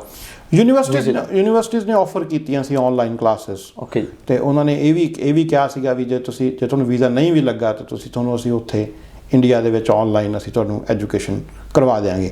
ਤੇ ਉਸ ਤੋਂ ਬਾਅਦ ਜਦੋਂ ਦੁਬਾਰਾ ਫਲਾਈਟਸ ਰੀਓਪਨ ਹੋਈਆਂ, ਤੇ ਤੁਸੀਂ ਉਸ ਤੋਂ ਬਾਅਦ ਇੱਥੇ ਆ ਕੇ ਯੂਨੀਵਰਸਿਟੀਜ਼ ਦੇ ਵਿੱਚ ਜੁਆਇਨ ਕਰ ਸਕਦੇ ਹੋ। ਸੋ ਯੂਨੀਵਰਸਿਟੀ ਹਜੇ ਲਾਈਕ ਇਹ ਫੈਸਲਾ ਸਕੂਲਸ ਬਾਰੇ ਬੜੀ ਕੰਟਰੋਵਰਸੀ ਹੈ ਵੀ ਸਕੂਲਸ ਖੁੱਲ੍ਹਣੇ ਚਾਹੀਦੇ ਕਿ ਨਹੀਂ ਖੁੱਲ੍ਹਣੇ ਚਾਹੀਦੇ, ਠੀਕ ਹੈ। ਅਤੇ ਲੋਕਲ ਸਕੂਲ ਨੇ ਆਪਣਾ ਇੱਥੇ ਬੈਡਫੋਰਡ ਦੇ ਵਿੱਚ ਮੇਰੀ ਉਹਨਾਂ ਦੇ ਪ੍ਰਿੰਸੀਪਲ ਨਾਲ ਵੀ ਗੱਲ ਹੋਈ ਸੀਗੀ। ਉਹ ਕਾਫੀ ਉਸ ਟਾਈਮ 'ਤੇ ਉਹ ਕਾਫੀ ਵਰਡ ਸੀਗੇ ਵੀ ਅਸੀਂ ਵੀ ਜਿੰਨਾ ਚਿਰ ਗੌਰਮੈਂਟ ਸਾਨੂੰ ਪ੍ਰੋਪਰ PPE ਨਹੀਂ ਦਿੰਦੀ ਜਾਂ ਕੋਈ ਹੋਰ ਫੈਸਿਲਿਟੀਜ਼ ਨਹੀਂ, ਕਿਉਂਕਿ ਕਲਾਸਿਸ ਛੋਟੀਆਂ ਕਰਨੀਆਂ ਪੈਣੀਆਂ ਸੀ, ਸੋਸ਼ਲ ਡਿਸਟੈਂਸਿੰਗ ਕਰਨੀ ਪੈਣੀ ਸੀ। ਸੋ ਉਹ ਮੀਨਵਾਈਲ ਸਮਰ ਹੌਲੀਡੇਜ਼ ਆ ਗਏ। ਹੁਣ ਸਮਰ ਹੌਲੀਡੇਜ਼ ਤੋਂ ਬਾਅਦ ਔਰ ਦੇਖੋ ਕਿਸ ਤਰੀਕੇ ਨਾਲ ਸਕੂਲਸ ਖੁੱਲ੍ਹਦੇ ਆ ਜਾਂ ਕਾਲਜਸ ਖੁੱਲ੍ਹਦੇ ਆ, ਅਤੇ ਉਹ ਫਿਰ ਵੀਕ ਬਾਅਦ ਜਾਂ 15 ਦਿਨਾਂ ਬਾਅਦ ਹੌਸਪੀਟਲਸ ਦੇ ਵਿੱਚੋਂ ਡਾਟਾ ਆਊਗਾ ਗੌਰਮੈਂਟਸ ਕੋਲੇ ਵੀ ਕਿੰਨੀਆਂ ਕੋਵਿਡ ਕੇਸਿਸ ਕਿੰਨੇ ਹੋਏ ਆ। ਫਿਰ ਉਸ ਹਿਸਾਬ ਨਾਲ ਦੁਬਾਰਾ ਡਿਸੀਜਨ ਲਏ ਜਾਣਗੇ ਵੀ ਇਹਨੂੰ ਹੋਰ ਓਪਨ ਕਰਨਾ ਕਿ ਇਹਨੂੰ ਥੋੜ੍ਹਾ ਹੋਰ ਰਿਸਟ੍ਰਿਕਟ ਕਰਨਾ। ਅਤੇ ਜਿਹੜੇ ਹੁਣ ਦੇਖਿਆ ਜਾਵੇ ਤਾਂ ਉੱਥੇ ਵੀ ਕਾਫੀ ਲੋਕਾਂ ਦੇ ਵਿੱਚ ਕਰੇਜ਼ ਹੈਗਾ ਹਾਂਜੀ ਇੰਗਲੈਂਡ ਆਉਣ ਦਾ ਜੀ। ਅਤੇ ਜੇ ਮੰਨ ਲਓ ਉੱਥੋਂ ਬੱਚਾ ਆਉਂਦਾ ਇੱਥੇ ਸਟੂਡੈਂਟ ਵੀਜ਼ੇ 'ਤੇ, ਇੱਥੇ ਤਾਂ ਪਹਿਲਾਂ ਹੀ ਕੰਮ ਨਹੀਂ ਹੈਗਾ, ਉਸ ਚੀਜ਼ ਨੂੰ ਕਿੱਦਾਂ ਤੁਸੀਂ ਦੇਖਦੇ ਹੋ? ਉਹ ਕੀ ਸੁਜੈਸਟ ਕਰੋਗੇ ਉਹਨਾਂ ਦੇ ਲਈ? ਦੇਖੋ ਸਟੂਡੈਂਟਸ ਜਿਹਨੇ ਪੜ੍ਹਨ ਵਾਸਤੇ ਆਉਣਾ, ਹਾਂਜੀ ਠੀਕ ਹੈ ਜੀ, ਉਹਦੇ ਲਈ ਤਾਂ ਇਹ ਹੈਗਾ ਵੀ ਇਹ ਕੰਟਰੀ ਦੀ ਐਜੂਕੇਸ਼ਨ ਜਿਹੜੀ ਉਹ ਬੈਸਟ ਐਜੂਕੇਸ਼ਨ ਆ ਥਰੂ ਆਊਟ ਦਾ ਵਰਲਡ। ਲਾਅ ਲੈ ਲਓ, ਇਕਨੋਮਿਕਸ ਲੈ ਲਓ, ਤੁਸੀਂ ਕੋਈ ਵੀ ਜਿਹੜੀ ਜਿਹਨੇ ਪੜ੍ਹਨ ਵਾਸਤੇ ਆਉਣਾ, this is the best country, ਬਹੁਤ ਵਧੀਆ ਕੰਟਰੀ ਹੈ। ਪਰ ਲਾਈਕ ਜੋ ਰੁਝਾਨ ਦੇਖਿਆ ਖਾਸ ਕਰ ਆਪਣੇ ਪੰਜਾਬ ਦੇ ਵਿੱਚ, ਸਟੂਡੈਂਟਸ ਮੋਸਟਲੀ ਜਿਹੜੇ ਆ ਉਹ ਪੜ੍ਹਨ ਨਾਲੋਂ ਇਹ ਦੇਖਦੇ ਆ ਵੀ ਮੈਂ ਉੱਥੇ ਜਾ ਕੇ ਕੰਮ ਕਰਨਾ, ਮੈਂ ਉੱਥੇ ਪੈਸੇ ਕਮਾਉਣੇ ਆ, ਠੀਕ ਹੈ। ਉਹਨਾਂ ਲਈ ਇਹ ਮੇਰਾ ਇਹੀ ਸੁਨੇਹਾ ਵੀ ਧਿਆਨ ਰੱਖੋ, ਦੇਖੋ ਤੁਸੀਂ ਕਿਹੜਾ ਕੋਰਸ ਕਰਨ ਵਾਸਤੇ ਆਉਣਾ, ਉਹ ਕੋਰਸ ਤੁਹਾਨੂੰ ਲਾਈਫ 'ਚ ਕੰਮ ਆਊਗਾ। ਫਿਰ ਜਿਹੜਾ ਇਹ ਰੁਝਾਨ ਆ ਵੀ ਵੀਜ਼ਾ ਪੈਸਾ ਲੈਣ ਤੋਂ ਬਾਅਦ, ਇਹਨੂੰ ਇਹ 'ਤੇ ਗੌਰ ਕਰੋ, ਦੇਖੋ ਵੀ ਕਿਉਂਕਿ ਜਿਹਨੇ ਤੁਹਾਡੇ ਤੋਂ ਪੈਸਾ ਬਾਅਦ 'ਚ ਲੈਣਾ, ਉਹ ਸਟੂਡੈਂਟ ਇਹ ਪਤਾ ਕਰੇ ਵੀ ਮੈਂ ਕਿਹੜਾ ਕੋਰਸ ਕਰਨ ਵਾਸਤੇ ਜਾਣਾ, ਉਹ ਕੋਰਸ ਕਿੰਨੇ ਚਿਰ ਦਾ, ਉਸ ਤੋਂ ਬਾਅਦ ਉਹਦਾ ਮੈਨੂੰ UK ਦੇ ਵਿੱਚ ਜੇ ਉਹਨੇ ਰਹਿਣਾ ਇੱਥੇ ਪਰਮਾਨੈਂਟ ਹੋਣਾ, ਉਹਦਾ ਫਾਇਦਾ ਹੋਊਗਾ ਉਹਨੂੰ ਉਸ ਗੱਲ ਦਾ ਕਿ ਨਹੀਂ ਹੋਊਗਾ। ਮੈਂ ਦੇਖਿਆ ਵੀ ਕਈ ਜਿਹੜੇ ਸਟੂਡੈਂਟਸ ਆ ਉਹਨਾਂ ਨੂੰ ਇੱਥੇ ਆ ਕੇ ਜਦੋਂ ਲੈਂਡ ਕਰਦੇ ਆ ਉਦੋਂ ਪਤਾ ਲੱਗਦਾ ਵੀ ਉਹਨਾਂ ਦੀ ਯੂਨੀਵਰਸਿਟੀ ਕਿੱਥੇ ਆ ਜਾਂ ਉਹਨਾਂ ਦਾ ਕਾਲਜ ਕਿੱਥੇ ਆ ਅਤੇ ਉਹਨਾਂ ਦਾ ਕੋਰਸ ਕਿਹੜਾ, ਅਤੇ ਉਸ ਕੋਰਸ ਦਾ ਇਹਨਾਂ ਨੂੰ ਫਾਇਦਾ ਹੈ ਕਿ ਨਹੀਂ ਹੈ। ਉਹਨਾਂ ਨੂੰ ਉਸ ਗੱਲ ਦਾ ਉੱਥੋਂ ਹੋਮਵਰਕ ਕਰਕੇ ਨਹੀਂ ਆਉਂਦੇ, ਠੀਕ ਹੈ। ਸੋ ਸਟੂਡੈਂਟਸ ਆਪ ਦੇਖਣ, ਆਪ ਟਰਾਈ ਕਰਨ ਪਹਿਲਾਂ। ਯਾਰ ਮੈਂ ਇਹ ਨਹੀਂ ਕਹਿੰਦਾ ਵੀ ਏਜੰਟਸ ਦੀ ਹੈਲਪ ਨਾ ਲੈਣ, ਏਜੰਟਸ ਤੋਂ ਹੈਲਪ ਲੈਣ, ਪਰ ਇਹ ਦੇਖਣ ਵੀ ਇਹ ਸਵਾਲ ਪੁੱਛਣ ਏਜੰਟ ਤੋਂ ਵੀ ਮੈਂ ਕਿਹੜੀ ਯੂਨੀਵਰਸਿਟੀ ਜਾਣਾ, ਉਹ ਇਹ ਕੋਰਸ ਕਿਹੜਾ, ਇਹ ਕੋਰਸ ਦਾ ਮੈਨੂੰ ਲਾਈਫ ਦੇ ਵਿੱਚ ਕੀ ਫਾਇਦਾ, ਫਰਗੇਟ ਅਬਾਊਟ UK ਫਾਇਦਾ ਹੈਗਾ ਕਿ ਨਹੀਂ ਹੈਗਾ, ਜ਼ਿੰਦਗੀ ਦੇ ਵਿੱਚ ਉਹਦਾ ਕੋਈ ਫਾਇਦਾ ਹੈਗਾ ਕਿ ਨਹੀਂ ਹੈਗਾ, ਠੀਕ ਹੈ। ਇਹ ਸਾਰਾ ਕੁਝ ਪਤਾ ਕਰਕੇ ਫਿਰ ਆਪਦਾ ਡਿਸੀਜਨ ਬਣਾਉਣ। ਉੱਥੇ ਕੀ ਹੁੰਦਾ ਵੀ ਜੋ ਮੈਂ ਦੇਖਿਆ ਵੀ 10+2 ਕਰਨ ਤੋਂ ਬਾਅਦ BA BSc MSc ਕਰਨ ਦੀ ਬਜਾਏ ਸਟੂਡੈਂਟ ਇਹ ਸੋਚਦਾ ਵੀ ਮੈਂ ਆਈਲੈਟਸ ਕਰ ਲਾਂ, ਹਾਂਜੀ ਠੀਕ ਹੈ ਜੀ। ਆਈਲੈਟਸ ਕਰਕੇ ਮੈਂ 5 ਬੈਂਡ ਲੈਣਾ, 6 ਬੈਂਡ ਲੈਣਾ, ਠੀਕ ਹੈ। ਫਿਰ ਅੱਗੇ ਕੀ ਕਰਨਾ, ਅੱਗੇ ਮੈਂ ਬਾਹਰ ਜਾਣਾ, ਠੀਕ ਹੈ। ਬਾਹਰ ਜਾ ਕੇ ਕੀ ਕਰਨਾ, ਬਸ ਬਾਹਰ ਜਾ ਕੇ ਫਿਰ ਉੱਥੇ ਜਾ ਕੇ ਦੇਖਾਂਗੇ। ਅਤੇ ਫਿਰ ਜਦੋਂ ਇੱਥੇ ਆ ਕੇ ਪਤਾ ਚੱਲਦਾ ਮੈਂ ਵੀ ਮੇਰਾ ਕੋਰਸ ਕੀ ਹੈ, ਫਿਰ ਹੋਰ ਦੇਖਦੇ ਹਾਂ ਵੀ ਉੱਥੇ ਜਦੋਂ ਹੀਥਰੋ ਉਤਰ ਜਾਂਦਾ ਉਹਨੂੰ ਪਤਾ ਲੱਗਦਾ ਮੇਰੀ ਜਿਹੜੀ ਯੂਨੀਵਰਸਿਟੀ ਆ ਉਹ ਤਾਂ ਸਕਾਟਲੈਂਡ ਡੰਡੀ ਹੈ, ਹਾਂਜੀ ਠੀਕ ਹੈ ਜੀ। ਉਹ ਹੁਣ ਦੇਖਦਾ ਵੀ ਇੱਥੋਂ ਡੰਡੀ ਤਾਂ ਨੀਅਰਲੀ 600 ਕਿਲੋਮੀਟਰ 600 ਮੀਲ ਆ, ਠੀਕ ਹੈ ਜੀ। ਫਿਰ ਵੱਡਾ ਸ਼ਹਿਰ ਨੀਅਰੈਸਟ ਕੌਣ ਆ, ਕਿੱਥੇ ਆ, ਗਲਾਸਗੋ ਆ। ਗਲਾਸਗੋ ਜਾ ਕੇ ਉਹਨੂੰ ਪਤਾ ਲੱਗਦਾ ਵੀ ਇੱਥੋਂ ਵੀ 100 ਮੀਲ ਆ ਮੇਰੀ ਯੂਨੀਵਰਸਿਟੀ, ਠੀਕ ਹੈ। ਫਿਰ ਜਿਹੜੀ ਜੌਬ ਆ, ਹੁਣ ਲੰਡਨ ਤੁਹਾਨੂੰ ਪਤਾ ਲੰਡਨ ਜੌਬ ਲੈਣੀ ਕਿੰਨੀ ਸੌਖੀ ਆ compare to Birmingham, compare to Manchester, compare to Leicester, ਠੀਕ ਹੈ। ਜਿਵੇਂ ਤੁਸੀਂ ਦੂਰ ਜਾਂਦੇ ਹੋ ਉਵੇਂ ਜੌਬ ਓਪਰਚੁਨਿਟੀਜ਼ ਘਟਦੀਆਂ ਜਾਂਦੀਆਂ। ਹੁਣ ਡੰਡੀ ਤੁਹਾਨੂੰ ਕਿੱਥੋਂ ਜੌਬ ਮਿਲੂਗੀ, ਹਾਂਜੀ ਠੀਕ ਹੈ। ਸੋ ਇਹ ਚੀਜ਼ਾਂ ਆਪਦਾ ਹੋਮਵਰਕ ਕਰਕੇ, ਆਪਦਾ ਸਾਰਾ ਕੁਛ ਪਤਾ ਕਰਕੇ, ਠੀਕ ਹੈ, ਫਿਰ ਉੱਥੋਂ ਡਿਸੀਜਨ ਬਣਾਉਣ ਵੀ ਕਿਹੜਾ ਮੁਲਕ ਚੁਣਨਾ। ਹੁੰਦਾ ਕੀ ਆ ਵੀ ਅਸੀਂ 10+2 ਕੀਤੀ, 10+2 ਕਰਕੇ ਅਸੀਂ ਦੇਖਿਆ ਵੀ ਅਸੀਂ ਤਾਂ ਬਸ ਹੁਣ ਆਈਲੈਟਸ ਕਰਨੀ ਆ, ਹਾਂਜੀ। ਆਈਲੈਟਸ ਕਰਕੇ ਫਿਰ ਕੀ ਕਰਨਾ, ਫਿਰ ਅਸੀਂ ਬਾਹਰ ਜਾਣਾ। ਫਿਰ ਅਸੀਂ ਕੋਈ ਲੋਕਲ ਉੱਥੇ ਲਾਈਕ ਕਿਸੇ ਟਾਈਮ ਦੇ ਉੱਤੇ ਇੰਡੀਆ ਦੇ ਵਿੱਚ, ਖਾਸ ਕਰ ਮੈਂ ਪੰਜਾਬ ਨਾਲ ਬਿਲੋਂਗ ਕਰਦਾ, ਪੰਜਾਬ ਦੇ ਵਿੱਚ ਇੱਕ ਟਾਈਮ 'ਤੇ ਪ੍ਰੋਪਰਟੀ ਡੀਲਰ ਹੁੰਦੇ ਸੀਗੇ, ਹਾਂਜੀ। ਹਰ ਪਿੰਡ ਦੇ ਵਿੱਚ ਜਿਹੜਾ ਚਾਹ ਬਣਾਉਣ ਵਾਲਾ ਸੀਗਾ ਉਹ ਵੀ ਜਦੋਂ ਬੂਮ ਸੀਗਾ ਉਦੋਂ ਉਹ ਪ੍ਰੋਪਰਟੀ ਡੀਲਰ ਸੀ, ਹਾਂਜੀ। ਹੁਣ ਅਨਫੋਰਚੂਨੇਟਲੀ ਇਹ ਹੋ ਗਿਆ ਵੀ ਸਾਰੇ ਐਜੂਕੇਸ਼ਨ ਕੰਸਲਟੈਂਟ ਨੇ ਉਹਨੇ ਹੁਣ, ਹਾਂਜੀ। ਛੋਟੇ ਸ਼ਹਿਰਾਂ ਦੇ ਵਿੱਚ ਨੀਅਰਲੀ ਕਹਿ ਲਓ ਵੀ ਤੁਸੀਂ 70 ਤੋਂ ਲੈ ਕੇ 80 ਤੋਂ ਲੈ ਐਜੂਕੇਸ਼ਨ ਕੰਸਲਟੈਂਟ ਨੇ, ਹਾਂਜੀ ਠੀਕ ਹੈ। ਉਹਨਾਂ ਨੇ ਆਪ ਇੱਥੇ ਮੋਸਟਲੀ ਆਪ ਇੱਥੇ ਆ ਕੇ ਉਹਨਾਂ ਨੇ ਨਹੀਂ ਦੇਖਿਆ ਵੀ ਬੱਚੇ ਨੇ ਕਿੱਥੇ ਪੜ੍ਹਨ ਜਾਣਾ, ਕਿੱਥੇ ਨਹੀਂ ਜਾਣਾ। ਠੀਕ ਹੈ, ਬੱਚਾ ਐਜੂਕੇਸ਼ਨ ਦੇ ਨਾਲ ਨਾਲ ਜਿਹੜਾ ਨੇ ਕੰਮ ਲੈਣਾ, ਕਿੱਥੇ ਲੈਣਾ, ਉਸ ਤੋਂ ਬਾਅਦ ਉਹਦੇ ਕੋਲ ਸਕਿੱਲਸ ਹੈ ਵੀ ਕਿ ਨਹੀਂ ਹੈਗੀਆਂ। ਹੁਣ ਆਪਣੇ ਪਿੰਡਾਂ ਦੇ ਮੁੰਡੇ ਘਰਾਂ ਦੇ ਵਿੱਚ ਤਾਂ ਕੰਮ ਨਹੀਂ ਕਰਦੇ, ਪਿੰਡ ਉਹ ਤਾਂ ਸਵੇਰੇ ਆਪਦਾ ਚਾਹ ਦਾ ਕੱਪ ਵੀ ਮਾਤਾ ਲਿਆ ਕੇ ਦਿੰਦੀ ਹੈ। ਠੀਕ ਹੈ, ਜਦੋਂ ਇੱਥੇ ਆਉਂਦੇ ਆ ਉਹਨਾਂ ਨੂੰ ਕਲਚਰਲ ਸ਼ੌਕ ਲੱਗਦਾ ਵੀ ਤੁਸੀਂ ਵੀ ਪ੍ਰਪੇਅਰ ਨਹੀਂ, ਮੈਂਟਲੀ ਪ੍ਰਪੇਅਰ ਨਹੀਂ ਹੁੰਦੇ ਉਹ। ਠੀਕ ਹੈ, ਸੋ ਉਸ ਤੋਂ ਬਾਅਦ ਇਹ ਨਹੀਂ ਪਤਾ ਹੁੰਦਾ ਵੀ ਜਿਹੜੀ ਮੈਂ ਹੁਣ 2 ਸਾਲ ਤਾਂ ਬਹੁਤ ਜਲਦੀ ਨਿਕਲ ਜਾਂਦੇ ਆ। ਹੁਣ 2 ਸਾਲ ਬਾਅਦ ਘੱਟੋ ਘੱਟ 30-35 ਹਜ਼ਾਰ ਪਾਉਂਡ ਖਰਚ ਕੇ ਉਹ ਸਕੁਆਇਰ 1 ਤੇ ਖੜੇ ਹੁੰਦੇ ਆ। ਕਿਉਂਕਿ ਜਿਹੜਾ UK ਦਾ ਸਿਸਟਮ ਹੈਗਾ ਉਹ ਇਮੀਗ੍ਰੇਸ਼ਨ ਸਿਸਟਮ ਇਹ ਵੱਧ ਰਿਹਾ ਹੈਗਾ Saudi Arabia type of immigration. ਇਹ ਚਾਹੁੰਦੇ ਆ ਵੀ ਤੁਸੀਂ ਇੱਥੇ ਰਹੋ, ਕੰਮ ਕਰੋ, ਉਸ ਤੋਂ ਬਾਅਦ ਤੁਸੀਂ ਆਪਦਾ ਵਾਪਸ ਜਾਓ। ਜਿਹੜੀ ਆਉਣ ਵਾਲਾ ਟਾਈਮ ਆ UK ਦੇ ਵਿੱਚ ਉਹ ਸੈਟਲਮੈਂਟ ਵੱਲ ਜਿਹੜੇ ਟ੍ਰੇਡਸ ਨੇ ਉਹ ਬਹੁਤ ਘੱਟ ਨੂੰ ਉਹ ਇਨਕਰੇਜ ਕਰਦੇ ਆ। ਜਿੰਨੀਆਂ ਵੀ ਬੈਂਕਸ ਲਾ ਲਓ ਜਾਂ ਤੁਸੀਂ IT ਇੰਡਸਟਰੀਜ਼ ਦੇ ਵਿੱਚ ਲਾ ਲਓ, ਜਿੰਨੇ ਵੀ ਵਰਕ ਪਰਮਿਟ 'ਤੇ ਬੰਦੇ ਆਉਂਦੇ ਆ ਉਹ ਇੰਟਰਾ ਕੰਪਨੀ ਟਰਾਂਸਫਰ ਕਰਕੇ ਆਉਂਦੇ ਆ। ਵੀ ਤੁਸੀਂ HSBC ਉੱਥੇ ਇੰਡੀਆ ਦੇ ਵਿੱਚ ਆ, ਉੱਥੇ ਬੰਦਾ ਉੱਥੇ ਉਹਨਾਂ ਕੋਲ ਮੈਨੇਜਰ ਲੱਗਿਆ ਹੋਇਆ, ਉਹਨੂੰ ਉਹ ਕਹਿੰਦੇ ਵੀ ਠੀਕ ਹੈ ਜੀ 2 ਸਾਲ ਤੂੰ UK ਲਾਇਆ ਜਾਂ 3 ਸਾਲ ਤੋਂ UK ਲਾਇਆ। ਉਹ ਇੱਥੇ ਆ ਕੇ ਕੰਮ ਕਰਦਾ ਉਸੇ ਬੈਂਕ ਦੇ ਨਾਲ, ਮੁੜ ਕੇ ਉਹ ਵਾਪਸ ਚਲਾ ਜਾਂਦਾ। ਕਿਉਂਕਿ ਇਹ ਚਾਹੁੰਦੇ ਆ ਵੀ ਸਾਡੇ ਕੋਲ ਜਿਹੜਾ ਟੈਲੈਂਟ ਆ ਉਹ ਆਵੇ, ਪਰ ਸਾਡੇ ਸਿਸਟਮ ਦੇ ਉੱਤੇ ਬੋਝ ਨਾ ਬਣੇ। ਹਾਂਜੀ, ਸੋ ਤਾਂ ਕਰਕੇ ਸਟੂਡੈਂਟਸ ਨੂੰ ਇਹ ਦੇਖਣਾ ਕਿ ਮੈਂ ਉਸ ਤੋਂ ਬਾਅਦ ਕੀ ਕਰਨਾ। ਹੁਣ ਅੱਜ ਕੱਲ੍ਹ ਇਹ ਬੜਾ ਉੱਥੇ ਐਡ ਚੱਲ ਰਹੀ ਆ ਵੀ ਤੁਹਾਨੂੰ ਦੁਬਾਰਾ ਫਿਰ ਕੰਮ ਕਰਨ ਦੀ ਪਰਮਿਸ਼ਨ ਮਿਲੂਗੀ। ਹਾਂਜੀ, ਜਿਹੜਾ ਕਿ ਬਹੁਤ ਵਧੀਆ ਇੱਕ ਹੈਗਾ ਵੀ ਸਟੂਡੈਂਟ ਆਉਣਗੇ।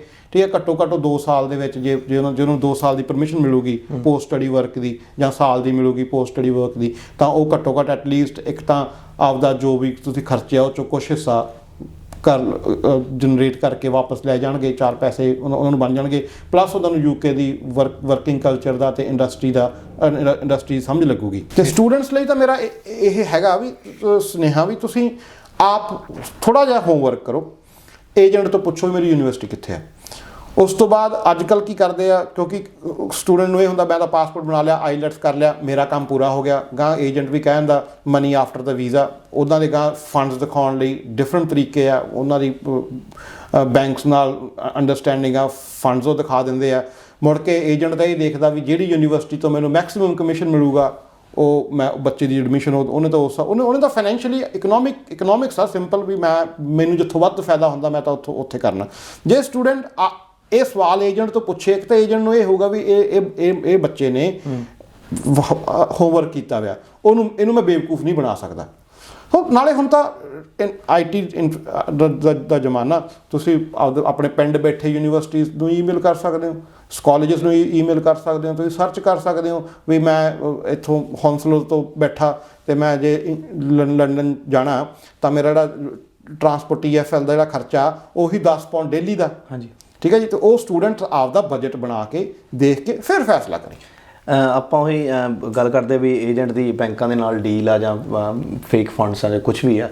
ਹੁਣ ਬੱਚੇ ਇੱਥੇ ਆਏ ਸੀਗੇ ਫੇਕ ਫੰਡਸ ਦੇ ਨਾਲ ਜਾਂ ਉਹਨਾਂ ਨੂੰ ਇੱਥੇ ਜੋਬਲੈਸ ਆ, ਫਾਈਨੈਂਸ਼ੀਅਲੀ ਕਿੰਨੀ ਕੁ ਤੁਹਾਨੂੰ ਸਪੋਰਟ ਚਾਹੀਦੀ ਹੈ ਇੱਥੇ, ਕਿੰਨਾ ਕੁ ਸਟਰੋਂਗ ਹੋਣਾ ਚਾਹੀਦਾ ਤੁਹਾਨੂੰ? ਕੀ ਉਹ ਇੱਕ ਬੱਚਾ ਸਰਵਾਈਵ ਕਰ ਸਕਦਾ ਇੱਥੇ ਆ ਕੇ ਜਿਹਨੇ ਆਲਰੇਡੀ ਉੱਥੇ ਫੰਡਸ ਇੱਦਾਂ ਸ਼ੋਅ ਕਰਕੇ ਵੀਜ਼ਾ ਲਿਆ ਹੋਇਆ? ਨਹੀਂ ਸੁਖ ਜੀ, ਬਹੁਤ ਬੜਾ ਮੁਸ਼ਕਿਲ ਆ ਇਹ ਤਾਂ। ਤੁਸੀਂ ਜਿਹੜਾ ਸਵਾਲ ਆ ਬੜਾ ਖਾਸ ਕਰ COVID-19 ਕਰਕੇ ਜਿਨ੍ਹਾਂ ਲੋਕਾਂ ਕੋਲ 10-10, 8-8 ਸਾਲ ਦਾ ਜਾਂ 15-15 ਸਾਲ ਦਾ ਤਜਰਬਾ ਤੇ ਉਹ ਘਰ ਬੈਠੇ ਨੇ, ਅਤੇ ਇਹ ਬੱਚੇ ਵਿਚਾਰੇ ਜਿਹੜੇ ਉੱਥੋਂ ਆਉਣਗੇ ਵੀਜ਼ਾ ਲੈ ਕੇ ਉਹ ਕਿਵੇਂ ਸਰਵਾਈਵ ਕਰਨਗੇ? ਜਾਂ ਤਾਂ ਜੋ ਕੋਵਿਡ ਤੋਂ ਬਾਅਦ ਜੇ ਸਰਕਮਸਟਾਂਸਿਸ ਚੇਂਜ ਹੁੰਦੇ ਆ, ਠੀਕ ਹੁੰਦੀਆਂ ਚੀਜ਼ਾਂ, ਫਿਰ ਤਾਂ ਕੋਈ ਐਡੀ ਦਿੱਕਤ ਨਹੀਂ ਹੈਗੀ। ਅਤੇ ਪਰ ਮੁਸ਼ਕਿਲ ਆ ਟਾਈਮ ਜਿਹੜਾ ਉਹ ਡਿਫਿਕਲਟ ਟਾਈਮ। ਜਿੱਦਾਂ ਹੁਣ ਅਸੀਂ ਦੇਖਿਆ ਵੀ ਇੱਥੇ ਕਰੋਨਾ ਵਾਇਰਸ ਦੇ ਚੱਲਦਿਆਂ ਉਹਨਾਂ ਕੋਲੇ ਰੈਂਟ ਦੇਣ ਦੀ ਪ੍ਰੋਬਲਮ ਆਈ ਸੀ, ਕਿਉਂਕਿ ਜਿਹੜੇ ਇੱਥੇ ਲੈਂਡਲੋਰਡ ਆ ਉਹਨਾਂ ਨੇ ਤਾਂ ਰੈਂਟ ਲੈਣਾ ਹੀ ਆ। ਹਾਂਜੀ, ਅਤੇ ਉਸ ਚੀਜ਼ ਦੇ ਵਿੱਚ ਪ੍ਰੋਬਲਮ ਆਈ ਸੀ, ਉਹਨਾਂ ਨੂੰ ਫੂਡ ਦੇ ਲਈ ਪ੍ਰੋਬਲਮ ਆਈ ਸੀ, ਜਾਂ ਕਈ ਜਿਹੜੀਆਂ ਹੋਰ ਸੰਸਥਾਵਾਂ ਸੀ ਉਹਨਾਂ ਨੇ ਫ੍ਰੀ ਜਿਹੜੀ ਲੰਗਰ ਦੀ ਸੇਵਾ ਕੀਤੀ ਉਹਨਾਂ ਬੱਚਿਆਂ ਦੇ ਲਈ। ਦੇਖੋ ਜੀ, ਆਪਾਂ ਤਾਂ ਆਪਾਂ ਪੰਜਾਬੀ ਹਾਂ, ਜਿੰਨੀ ਬਣਦੀ ਆ ਹਰ ਬੰਦੇ ਨੇ ਕੋਵਿਡ ਦੇ ਵਿੱਚ ਹੈਲਪ ਕੀਤੀ ਹੈ। ਈਵਨ ਮੈਂ ਕਾਉਂਸਲ ਦੇ ਵਿੱਚ ਵੀ ਜਦੋਂ ਇਹ ਸ਼ੁਰੂ ਹੋਇਆ ਸੀਗਾ ਤੇ ਸਾਡੀ ਮੀਟਿੰਗ ਦੇ ਵਿੱਚ ਲੀਡਰ ਨਾਲ ਇਹ ਗੱਲ ਹੋਈ ਸੀ ਵੀ ਜਿਹੜੇ ਬੱਚੇ ਜਿਨ੍ਹਾਂ ਕੋਲੇ ਹਜੇ ਤਾਂ ਆ ਕੇ ਹਜੇ ਰਜਿਸਟਰ ਵੀ ਨਹੀਂ ਹੋਏ ਸੀ, ਵਿਚਾਰਿਆਂ ਕੋਲੇ ਨੈਸ਼ਨਲ ਇੰਸ਼ੋਰੈਂਸ ਨੰਬਰ ਵੀ ਨਹੀਂ ਅਪਲਾਈ ਹੋਏ ਸੀ ਕਿਉਂਕਿ ਲੋਕਡਾਊਨ ਹੋ ਗਿਆ। ਤਾਂ ਅਸੀਂ ਇਹ ਗੱਲ ਕਹੀ ਸੀ ਵੀ ਕੋਈ ਵੀ ਬੰਦਾ ਜਿਹੜਾ ਫੋਨ ਕਰੇ ਜਾਂ ਉਹ ਫੋਨ ਤੇ ਤੁਸੀਂ ਉਹ ਹੌਂਸਲੋ ਹੱਬ ਨੂੰ ਫੋਨ ਕਰਦੇ ਸੀ ਵੀ ਸਾਡੇ ਕੋਲ ਫੂਡ ਨਹੀਂ ਹੈਗਾ, ਤੇ ਉਹ ਇਹ ਨਹੀਂ ਪੁੱਛਦੇ ਸੀ ਤੁਹਾਡੇ ਕੋਲ ਸਟੇ ਹੈਗੀ ਆ ਜਾਂ ਤੁਹਾਡੇ ਕੋਲ ਸਟੂਡੈਂਟ ਵੀਜ਼ਾ, ਉਹਨਾਂ ਕੋਲੇ ਪਾਰਸਲ ਆਉਂਦੇ ਰਹੇ। ਗੁਰਦੁਆਰੇ ਵਾਲਿਆਂ ਨੇ ਹੈਲਪ ਕੀਤੀ, ਈਵਨ ਕਿ ਇੰਡੀਅਨ ਓਵਰਸੀਜ਼ ਕਾਂਗਰਸ ਵਾਲੇ ਮੁੰਡੇ ਆਪਣੇ ਧਾਲੀਵਾਲ ਹੋਣੀ, ਉਹਨਾਂ ਨੇ ਹੈਲਪ ਕੀਤੀ, ਹੈਲਪ ਬਹੁਤ ਹੋਈ ਆ।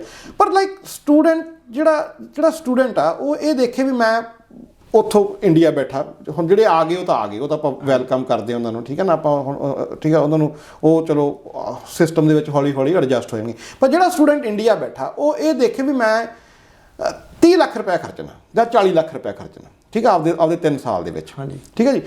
ਉਹ 30 ਲੱਖ ਜਾਂ 40 ਲੱਖ ਜਾਂ 35 ਲੱਖ ਜਿੰਨਾ ਵੀ ਬਜਟ ਆ ਉਹ ਪੈਸੇ ਦਾ ਉਹ ਆਪਦੇ ਆਪ ਤੇ ਇਨਵੈਸਟਮੈਂਟ ਆ, ਠੀਕ ਹੈ ਜੀ। ਇਹ ਇਨਵੈਸਟਮੈਂਟ ਜਿਹੜੀ ਮੈਂ ਆਪਦੇ ਆਪ ਤੇ ਕਰ ਰਿਹਾ ਇਹ ਵਾਇਬਲ ਇਨਵੈਸਟਮੈਂਟ ਆ, ਇਹ ਇਨਵੈਸਟਮੈਂਟ ਦਾ ਮੈਨੂੰ ਕੋਈ ਕਿਤੇ ਫਾਇਦਾ ਹੋਊਗਾ ਤਾਂ ਫਿਰ ਆਪਦਾ ਕੋਈ ਇਹ ਫੈਸਲਾ ਕਰਨ। ਲਾਈਕ ਕੰਟਰੀਜ਼ ਜਿਵੇਂ ਕੈਨੇਡਾ, ਆਸਟ੍ਰੇਲੀਆ, ਨਿਊਜ਼ੀਲੈਂਡ ਤੇ ਯੂਕੇ, ਇਹ 4 ਕੰਟਰੀਜ਼ ਦੇ ਵਿੱਚ ਸਟੂਡੈਂਟ ਜ਼ਿਆਦਾ ਜਾਂਦੇ ਆ, ਠੀਕ ਹੈ। ਕੈਨੇਡਾ ਜਿਹੜਾ ਉਹ ਨੀਅਰਲੀ ਕਹਿ ਲਓ ਵੀ ਇੰਡੀਆ ਤੋਂ ਵੀ 7 ਟਾਈਮ ਵੱਡਾ, ਹਾਂਜੀ, ਠੀਕ ਹੈ। ਉੱਥੇ ਸਮਾ ਜਾਣਾ ਸਿਸਟਮ ਦੇ ਵਿੱਚ ਬੜਾ ਸੌਖਾ ਕਿਉਂਕਿ ਉਹਨਾਂ ਨੇ ਡਿਵੈਲਪ ਹੋਣਾ, ਉਹਨਾਂ ਨੇ ਹੋਰ ਕੰਸਟਰਕਸ਼ਨਸ ਕਰਨੀਆਂ, ਉਹਨਾਂ ਨੇ ਹੋਰ ਸ਼ਹਿਰ ਬਣਾਉਣੇ ਆ, ਠੀਕ ਹੈ ਨਾ। ਬਾਕੀ ਟਰੂਡੋ ਦੀ ਜਿਹੜੀ ਪਾਲਿਸੀ ਆ ਉਹ ਵੈਸੇ ਲਿਬਰਲ ਆ, ਠੀਕ ਹੈ ਜੀ। ਸੋ ਇਹ ਨਹੀਂ ਮੈਂ ਕਹਿੰਦਾ ਵੀ ਤੁਸੀਂ ਕੈਨੇਡਾ ਜਾ ਕੇ ਪੜ੍ਹੋ, ਇੱਥੇ ਨਾ ਆਓ, ਇਹ ਨਹੀਂ ਕਹਿੰਦਾ। ਪਰ ਲਾਈਕ ਤੁਸੀਂ ਜਿਹੜੀ ਆਪ ਇੱਕ ਬਜਟ ਬਣਾਇਆ ਹੋਇਆ ਤੁਸੀਂ ਵੀ ਮੈਂ ਆਪਦੀ, ਚਾਹੇ ਤੁਸੀਂ ਉਹ ਜ਼ਮੀਨ ਗਹਿਣੇ ਕੀਤੀ ਆ, ਚਾਹੇ ਕਿੱਲਾ ਵੇਚਿਆ, ਚਾਹੇ ਤੁਹਾਡੇ ਡੈਡੀ ਦੀ ਪੈਨਸ਼ਨ ਆ, ਚਾਹੇ ਮੰਮੀ ਦੀ ਪੈਨਸ਼ਨ ਆ, ਚਾਹੇ ਉਹਨਾਂ ਨੇ ਤੁਹਾਨੂੰ ਗਿਫਟ ਕੀਤਾ +2 ਤੋਂ ਬਾਅਦ ਬੇਟਾ ਤੇਰੇ ਤੇ ਐਕਸ ਅਮਾਊਂਟ ਤੇਰੇ ਤੇ ਖਰਚਣਾ ਸੀ, ਜਾਂ ਤੁਸੀਂ ਫॉर ਦੈਟ ਮੈਟਰ ਵੀ ਕੋਈ ਪਲਾਟ ਵੇਚਿਆ, ਵੀ ਉਹਨੂੰ ਇਹ ਸਮਝਣ ਵੀ ਇਹ ਮੈਂ ਆਪਦੇ ਤੇ ਖਰਚਣੇ ਆ। ਇੰਸਟੈਡ ਆਫ ਤੁਸੀਂ ਏਜੰਟਸ ਨੂੰ ਮਿਲੀਨੀਅਰ ਬਣਾ ਰਹੇ ਹੋ, ਤੁਸੀਂ ਉਹਨਾਂ ਨੂੰ ਵੀ ਬਣਾਓ, ਮੈਂ ਨਹੀਂ ਕਹਿੰਦਾ ਵੀ ਉਹਨਾਂ ਕੋਲ ਨਾ ਜਾਓ, ਪਰ ਇਹ ਆਪਦਾ ਹੋਮਵਰਕ ਕਰੋ, ਪਰ ਦੇਖੋ ਵੀ ਮੈਂ ਇਹ ਕੋਰਸ ਆ, ਇਹ ਮੇਰੇ ਕੰਮ ਆਉਣਾ ਵੀ ਹੈ ਕਿ ਨਹੀਂ ਆਉਣਾ। ਹੌਸਪਿਟੈਲਿਟੀ ਮੈਨੇਜਮੈਂਟ ਕਰਕੇ ਕਹਿ ਮੁੰਡੇ ਕਰਦੇ ਨਹੀਂ, ਲਾਈਕ ਹੌਸਪਿਟੈਲਿਟੀ ਮੈਨੇਜਮੈਂਟ ਕਰਨਾ ਜੀ ਸੀ। ਜਦੋਂ ਇੱਥੇ ਆਉਂਦੇ ਆ ਇਹ ਦੇਖਣਾ ਪੈਂਦਾ ਵੀ ਹੋਟਲਾਂ ਵਾਲੇ ਪਹਿਲਾਂ ਤੁਹਾਨੂੰ ਬਰਤਨਾਂ 'ਤੇ ਲਾਉਂਦੇ ਆ, ਠੀਕ ਹੈ, ਫਿਰ ਸੋਚਦੇ ਮੈਂ ਤਾਂ ਇੰਨੇ ਪੈਸੇ ਲਾ ਕੇ ਆਇਆ, ਠੀਕ ਹੈ। ਉਹ ਫਿਰ ਕਈ ਵਾਰੀ ਹੋਇਆ ਉਹ ਕੋਰਸ ਨਾਲ ਤੁਹਾਡਾ ਨੇੜੇ ਤੇੜੇ ਦਾ ਵੀ ਲੈਣ ਦੇਣ ਨਹੀਂ ਹੁੰਦਾ, ਤੁਸੀਂ ਸਿਰਫ ਬਾਹਰ ਆਉਣ ਲਈ ਆਪਾਂ ਉਹ ਕੋਰਸ ਲੈ ਕੇ ਤੇ ਇੱਥੇ ਆ ਜਾਂਦੇ। ਤੇ ਜਿਹੜਾ ਇਹਨਾਂ ਨੇ ਪੋਸਟ ਸਟੱਡੀ ਵਰਕ ਖੋਲ੍ਹਿਆ ਸੀ ਆਫਟਰ ਸਟੱਡੀ, ਜਿਹੜਾ ਇਹਨਾਂ ਦਾ ਵਰਕ ਪਰਮਿਟ ਦੇਣਾ ਸੀ ਇਹਨਾਂ ਨੇ 2 ਸਾਲ, ਉਸ ਦਾ ਕੀ ਪ੍ਰੋਸੈਸ ਹੋਏਗਾ? ਹੁਣ ਜਿੱਦਾਂ ਕਈ ਸਟੂਡੈਂਟਸ ਜਿਹੜੇ ਇੱਥੇ ਆਏ ਨੇ, ਹੁਣ ਯੂਨੀਵਰਸਿਟੀਆਂ ਤਾਂ ਓਪਨ ਨਹੀਂ ਹੋਈਆਂ, ਉਹਨਾਂ ਦੀ ਸਟੱਡੀ ਨਹੀਂ ਕੰਪਲੀਟ ਹੋ ਸਕਦੀ, ਹਾਂਜੀ, ਤੇ ਕਈ ਵੈਸੇ ਹੀ ਨਹੀਂ ਕਾਲਜ ਅਟੈਂਡ ਕਰਦੇ, ਹਾਂਜੀ, ਉਹ ਜਿਹੜੇ ਕਾਲਜ ਨਹੀਂ ਅਟੈਂਡ ਕਰਦੇ, ਜਿਹੜੇ ਕੋਰਸ ਨਹੀਂ ਪੂਰਾ ਕਰਨਗੇ ਉਹਨਾਂ ਨੂੰ ਤਾਂ ਉਹ ਪੋਸਟ ਸਟੱਡੀ ਵਰਕ ਨਹੀਂ ਮਿਲੂਗਾ, ਠੀਕ ਹੈ ਜੀ। ਜਿਹੜੇ ਕੋਰਸ ਪੂਰਾ ਕਰਨਗੇ ਡਿਗਰੀ ਲੈਵਲ ਦਾ, ਉਹਨਾਂ ਨੂੰ ਪੋਸਟ ਸਟੱਡੀ ਵਰਕ ਮਿਲੂਗਾ। ਸੋ ਜਿਹੜਾ ਟੇਕ ਸਪਟੈਂਬਰ ਵਾਲਾ ਹੁਣ ਜਿਹੜਾ ਸ਼ੁਰੂ ਹੋਣਾ, ਉਹਦਾ ਜਦੋਂ ਐਂਡ ਹੋਊਗਾ ਉਦੋਂ ਨੂੰ 2 ਸਾਲ ਦਾ PSW, ਜਾਂ ਆਈ ਥਿੰਕ ਹਜੇ ਤਾਂ 1 ਸਾਲ ਦੀ ਗੱਲ ਚੱਲ ਰਹੀ ਹੈ, ਹਜੇ ਮਤਲਬ ਕਹਿ ਰਹੇ ਵੀ 2 ਸਾਲ ਦਾ ਕਰਾਂਗੇ। ਅੱਛਾ, ਸਾਡੇ ਇੰਡੀਆ ਦੇ ਸਟੂਡੈਂਟਸ ਨੂੰ ਤੁਸੀਂ ਕੀ ਸੁਜੈਸਟ ਕਰਨਾ ਚਾਹੋਗੇ ਵੀ ਹਾਲੇ 2 ਸਾਲ ਵੇਟ ਕਰ ਲੈਣ ਅਪਲਾਈ ਕਰਨ ਲਈ, ਕਿਉਂਕਿ ਕਰੋਨਾ ਵਾਸਤੇ ਟਾਈਮ ਚੱਲਦਾ, ਬੜਾ ਕ੍ਰੂਸ਼ਲ ਟਾਈਮ ਆ ਆਲ ਓਵਰ ਦਾ ਵਰਲਡ ਦੇ ਲਈ? ਮੈਂ ਸਟੂਡੈਂਟਸ ਨੂੰ, ਇੰਡੀਆ ਦੇ ਸਟੂਡੈਂਟਸ ਨੂੰ ਇਹੀ ਸੁਨੇਹਾ ਦੇਵਾਂਗਾ ਵੀ ਤੁਸੀਂ ਨਿਊਜ਼ ਦੇ ਉੱਤੇ ਨਿਗਾਹ ਰੱਖੋ, ਸਾਰਾ ਕੁਝ ਆਨਲਾਈਨ ਅਵੇਲੇਬਲ ਆ, ਏਜੰਟਸ ਦੀਆਂ ਗੱਲਾਂ ਨਾ ਸੁਣੋ, ਤੇ ਜੇ ਕਿਤੇ ਕੋਈ ਤੁਹਾਨੂੰ ਲੱਗਦਾ ਵੀ ਕਿਤੇ ਕੋਈ ਤੁਹਾਨੂੰ ਅੜਚਣ ਹੈਗੀ ਆ, ਕੋਈ ਪ੍ਰੋਬਲਮ ਹੈਗੀ ਆ, ਤਾਂ UKBA ਦੀ ਹੋਮ ਆਫਿਸ ਦੀ ਆਪਦੀ ਵੈਬਸਾਈਟ ਆ, ਉਹ 'ਤੇ ਦੁਬਾਰਾ ਰੈਫਰ ਕਰੋ ਵੀ ਕਿਉਂਕਿ ਜਿਹੜੀ ਸਿਚੁਏਸ਼ਨ ਆ ਰੋਜ਼ ਐਵਰੀਡੇ ਚੇਂਜ ਹੋ ਰਹੀ ਹੈ। ਸੋ ਜਿੰਨਾ ਚਿਰ ਕਿਉਂਕਿ ਜਿਹੜਾ ਇਹ ਬਿਮਾਰੀ ਜਿਹੜੀ ਹੈ ਇੰਨੀ ਡੇਂਜਰਸ ਆ ਵੀ ਇਹਦਾ ਪਤਾ ਨਹੀਂ ਲੱਗ ਰਿਹਾ ਵੀ ਇਹ ਆਪਾਂ ਕਿੱਧਰ ਨੂੰ ਜਾ ਰਹੇ ਹਾਂ, ਆਪਾਂ ਥੱਲੇ ਵੱਲ ਨੂੰ ਜਾ ਰਹੇ ਹਾਂ, ਸਭ ਕੁਝ ਠੀਕ ਹੁੰਦਿਆਂ ਫਿਰ ਇੱਕਦਮ ਜਿਹੜੇ ਕੇਸਿਸ ਵਧਣੇ ਸ਼ੁਰੂ ਹੋ ਜਾਂਦੇ ਆ। So keep an eye on the news ਦੇ ਉੱਤੇ ਨਜ਼ਰ ਬਣਾਈ ਰੱਖਿਓ। ਤੇ ਇੱਕ ਚੀਜ਼ ਹੋ ਸੀ, ਜਿੱਦਾਂ ਹੁਣ ਸਕੂਲ ਖੁੱਲ੍ਹ ਰਹੇ ਨੇ ਸੈਪਟੈਂਬਰ ਤੋਂ, ਹਾਂਜੀ, ਇੱਥੋਂ ਦੀ ਗਵਰਨਮੈਂਟ ਕਹਿ ਰਹੀ ਹੈ ਜੇ ਤੁਸੀਂ ਬੱਚੇ ਨਹੀਂ ਭੇਜੋਗੇ ਤਾਂ ਤੁਹਾਨੂੰ ਫਾਈਨ ਹੋਏਗਾ, ਹਾਂਜੀ। ਤੇ ਕਈ ਜਿਹੜੇ ਪੇਰੈਂਟਸ ਨੇ ਉਹ ਬਹੁਤ ਇਸ ਚੀਜ਼ ਨੂੰ ਅਨਸਿਕਿਉਰ ਲੈ ਕੇ ਚੱਲ ਰਹੇ ਨੇ, ਕਿਉਂਕਿ ਇਸ ਚੀਜ਼ ਦੀ ਕੋਈ ਵੈਕਸੀਨ ਨਹੀਂ ਆਈ। ਜਿਹੜੇ ਵੱਡੇ ਬੱਚੇ ਆ ਉਹ ਤਾਂ ਮੈਨੇਜ ਕਰ ਲੈਣਗੇ, ਪਰ ਜਿਨ੍ਹਾਂ ਨੇ ਹੁਣ ਸੈਪਟੈਂਬਰ ਟੇਕ ਲੈਣਾ, ਜਿਹੜੇ ਰਿਸੈਪਸ਼ਨ ਦੇ ਵਿੱਚ ਜਿਹੜੇ ਬੱਚਿਆਂ ਨੇ ਜਾਣਾ, ਛੋਟੇ ਹੈਗੇ, ਅੰਡਰ 5 ਆ ਜਾਂ 5 ਸਾਲ ਦੇ ਬੱਚੇ ਆ, ਉਹ ਕਿੱਦਾਂ ਮੈਨੇਜ ਹੋਏਗਾ ਸਕੂਲ ਦੇ ਵਿੱਚ? ਦੇਖੋ ਵੀ ਗੱਲ ਹੈਗੀ ਆ ਵੀ ਮੇਰੀ ਕੱਲ ਕਿਸੇ ਨਾਲ ਗੱਲ ਚੱਲਦੀ ਸੀਗੀ ਵੀ ਪਾਰਲੀਮੈਂਟ ਖੁੱਲ੍ਹ ਜਾਣਾ ਸਪਟੈਂਬਰ ਦੇ ਵਿੱਚ। ਹਾਂਜੀ।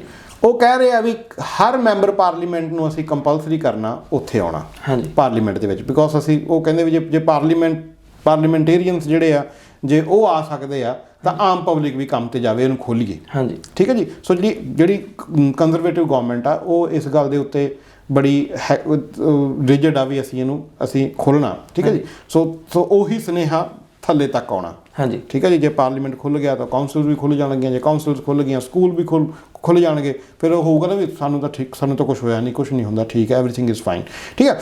ਸੋ ਇਹ ਅਪਰੋਚ ਜਿਹੜੀ ਹੈ ਕਿੰਨੀ ਕਾਮਯਾਬ ਹੁੰਦੀ ਹੈ ਇਹ ਤਾਂ ਹੁਣ ਸਪਟੈਂਬਰ ਤੋਂ ਬਾਅਦ ਹੀ ਪਤਾ ਲੱਗੂਗਾ। ਹਾਂਜੀ, ਹਜੇ ਨਹੀਂ ਆਪਾਂ ਦੱਸ ਸਕਦੇ। ਸੋ ਇਹ ਬੜਾ ਡਿਫਿਕਲਟ ਆ ਕਿਸੇ ਬੱਚੇ ਨੂੰ ਕਹਿਣਾ ਵੀ ਤੂੰ ਉਸ ਬੱਚੇ ਦੇ ਨੇੜੇ ਨਹੀਂ ਜਾਣਾ। ਉਹ ਸਾਈਕੋਲੋਜੀਕਲੀ ਬੜਾ ਡਿਫਿਕਲਟ ਆ। ਤੁਸੀਂ ਕਿਵੇਂ ਕਹੋਗੇ ਆਪਦੇ ਬੱਚੇ ਨੂੰ, ਹੁਣ ਕਿੰਨੇ ਚਿਰ ਬਾਅਦ ਬੱਚਿਆਂ ਨੇ ਆਪਦੇ ਫਰੈਂਡਸ ਨੂੰ ਮਿਲਣਾ। ਹੁਣ ਦੇਖੋ ਅਸੀਂ ਤਾਂ ਲਾਈਕ ਇੱਥੋਂ ਹੁਣ ਮੇਰਾ ਬੇਟਾ 6 ਸਾਲ ਦਾ 7 ਸਾਲ ਦਾ, ਠੀਕ ਆ, ਉਹ ਜਦੋਂ ਇੱਥੋਂ ਘਰੋਂ ਨਿਕਲਦਾ ਤੇ ਉਸ ਹੋਰ ਬੱਚਿਆਂ ਨਾਲ ਇੱਥੇ ਸਕੂਲ ਜਾਂਦੇ, ਉਹ ਭੱਜ ਕੇ ਉਹਨਾਂ ਨੂੰ ਹੱਗ ਕਰਦਾ। ਕਿੰਨੇ ਚਿਰ ਬਾਅਦ ਮਿਲਣਾ ਆਪਦੇ ਫਰੈਂਡਸ ਨੂੰ, 4-5 ਮਹੀਨਿਆਂ ਬਾਅਦ। ਹੁਣ ਛੋਟੇ ਬੱਚਿਆਂ ਨੂੰ ਸਮਝਾਉਣਾ ਬੜਾ ਡਿਫਿਕਲਟ ਹੋਊਗਾ। ਉਸ ਤੋਂ ਬਾਅਦ ਲਾਈਕ ਸਕੂਲਸ ਵਾਸਤੇ ਵੀ ਦੇਖੋ ਲਾਈਕ ਫੰਡਸ ਦੀ ਕਮੀ ਸਕੂਲਸ ਨੂੰ ਪਹਿਲਾਂ ਤੋਂ ਹੀ ਆ। ਸਕੂਲ ਵਾਲੇ ਤਾਂ ਪਹਿਲਾਂ ਰੌਲਾ ਪਾਉਂਦੇ ਆ ਸਾਡੇ ਕੋਲੇ ਫੰਡਸ ਨਹੀਂ ਹੈਗੇ। ਹੁਣ ਉਹ ਸੈਨੀਟਾਈਜੇਸ਼ਨ ਕਿਵੇਂ ਕਰਨਗੇ ਉਹ। ਠੀਕ ਹੈ ਜੀ।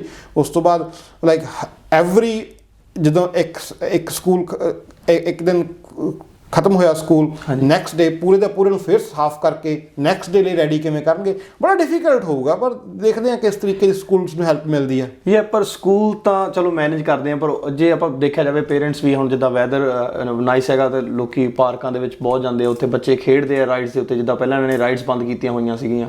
ਹਾਂਜੀ, ਤਾਂ ਇਹੀ ਤਾਂ ਹੈਗਾ ਸੀਗਾ ਵੀ ਲਾਈਕ ਹੁਣ ਜਦੋਂ ਇਹ ਖੋਲ੍ਹਣ ਦੀ ਕੋਸ਼ਿਸ਼ ਕਰਦੇ ਆ ਤਾਂ ਪ੍ਰੋਬਲਮ ਆ ਜਾਂਦੀ ਆ ਵੀ ਕੇਸਿਸ ਵੱਧ ਜਾਂਦੇ ਆ। ਹੁਣ ਜਿਵੇਂ ਈਦ ਆਈ ਤਾਂ ਉਦੋਂ ਲੁੱਟਣ ਦੇ ਵਿੱਚ ਕੇਸ ਕਾਫੀ ਵੱਧ ਗਏ ਕਿਉਂਕਿ ਵੱਡੀਆਂ ਗੈਦਰਿੰਗਸ ਹੋਣੀਆਂ ਸ਼ੁਰੂ ਹੋ ਗਈਆਂ। ਠੀਕ ਹੈ ਜੀ। ਤਾਂ ਉਹ ਤੋਂ ਬਾਅਦ ਉਹਨਾਂ ਨੇ ਲੁੱਟਣ ਬੰਦ ਕੀਤਾ। ਫਿਰ ਲੈਸਟਰ ਪ੍ਰੋਬਲਮ ਆਈ। ਠੀਕ ਹੈ ਜੀ। ਫਿਰ ਜਦੋਂ ਬੋਨਮਥ ਬੀਚ ਦੇ ਉੱਤੇ ਲੋਕ ਗਏ ਇਕੱਠੇ ਹੋਏ, ਉੱਥੇ ਕੇਸਿਸ ਵੱਧ ਗਏ। ਸੋ ਲਾਈਕ ਸਾਰੇ ਚਾਹੁੰਦੇ ਆ ਇਹਨੂੰ ਖੋਲ੍ਹੀਏ। ਤੁਸੀਂ ਲਾਈਕ ਹਰ ਬੰਦਾ ਚਾਹੁੰਦਾ ਵੀ ਬੈਕ ਟੂ ਨਾਰਮਲ ਹੋਈਏ, ਪਰ ਬਿਮਾਰੀ ਇਸ ਤਰੀਕੇ ਦੀ ਵੀ ਬੈਕ ਟੂ ਨਾਰਮਲ ਹੋਣ ਨਹੀਂ ਦੇ ਰਹੀ।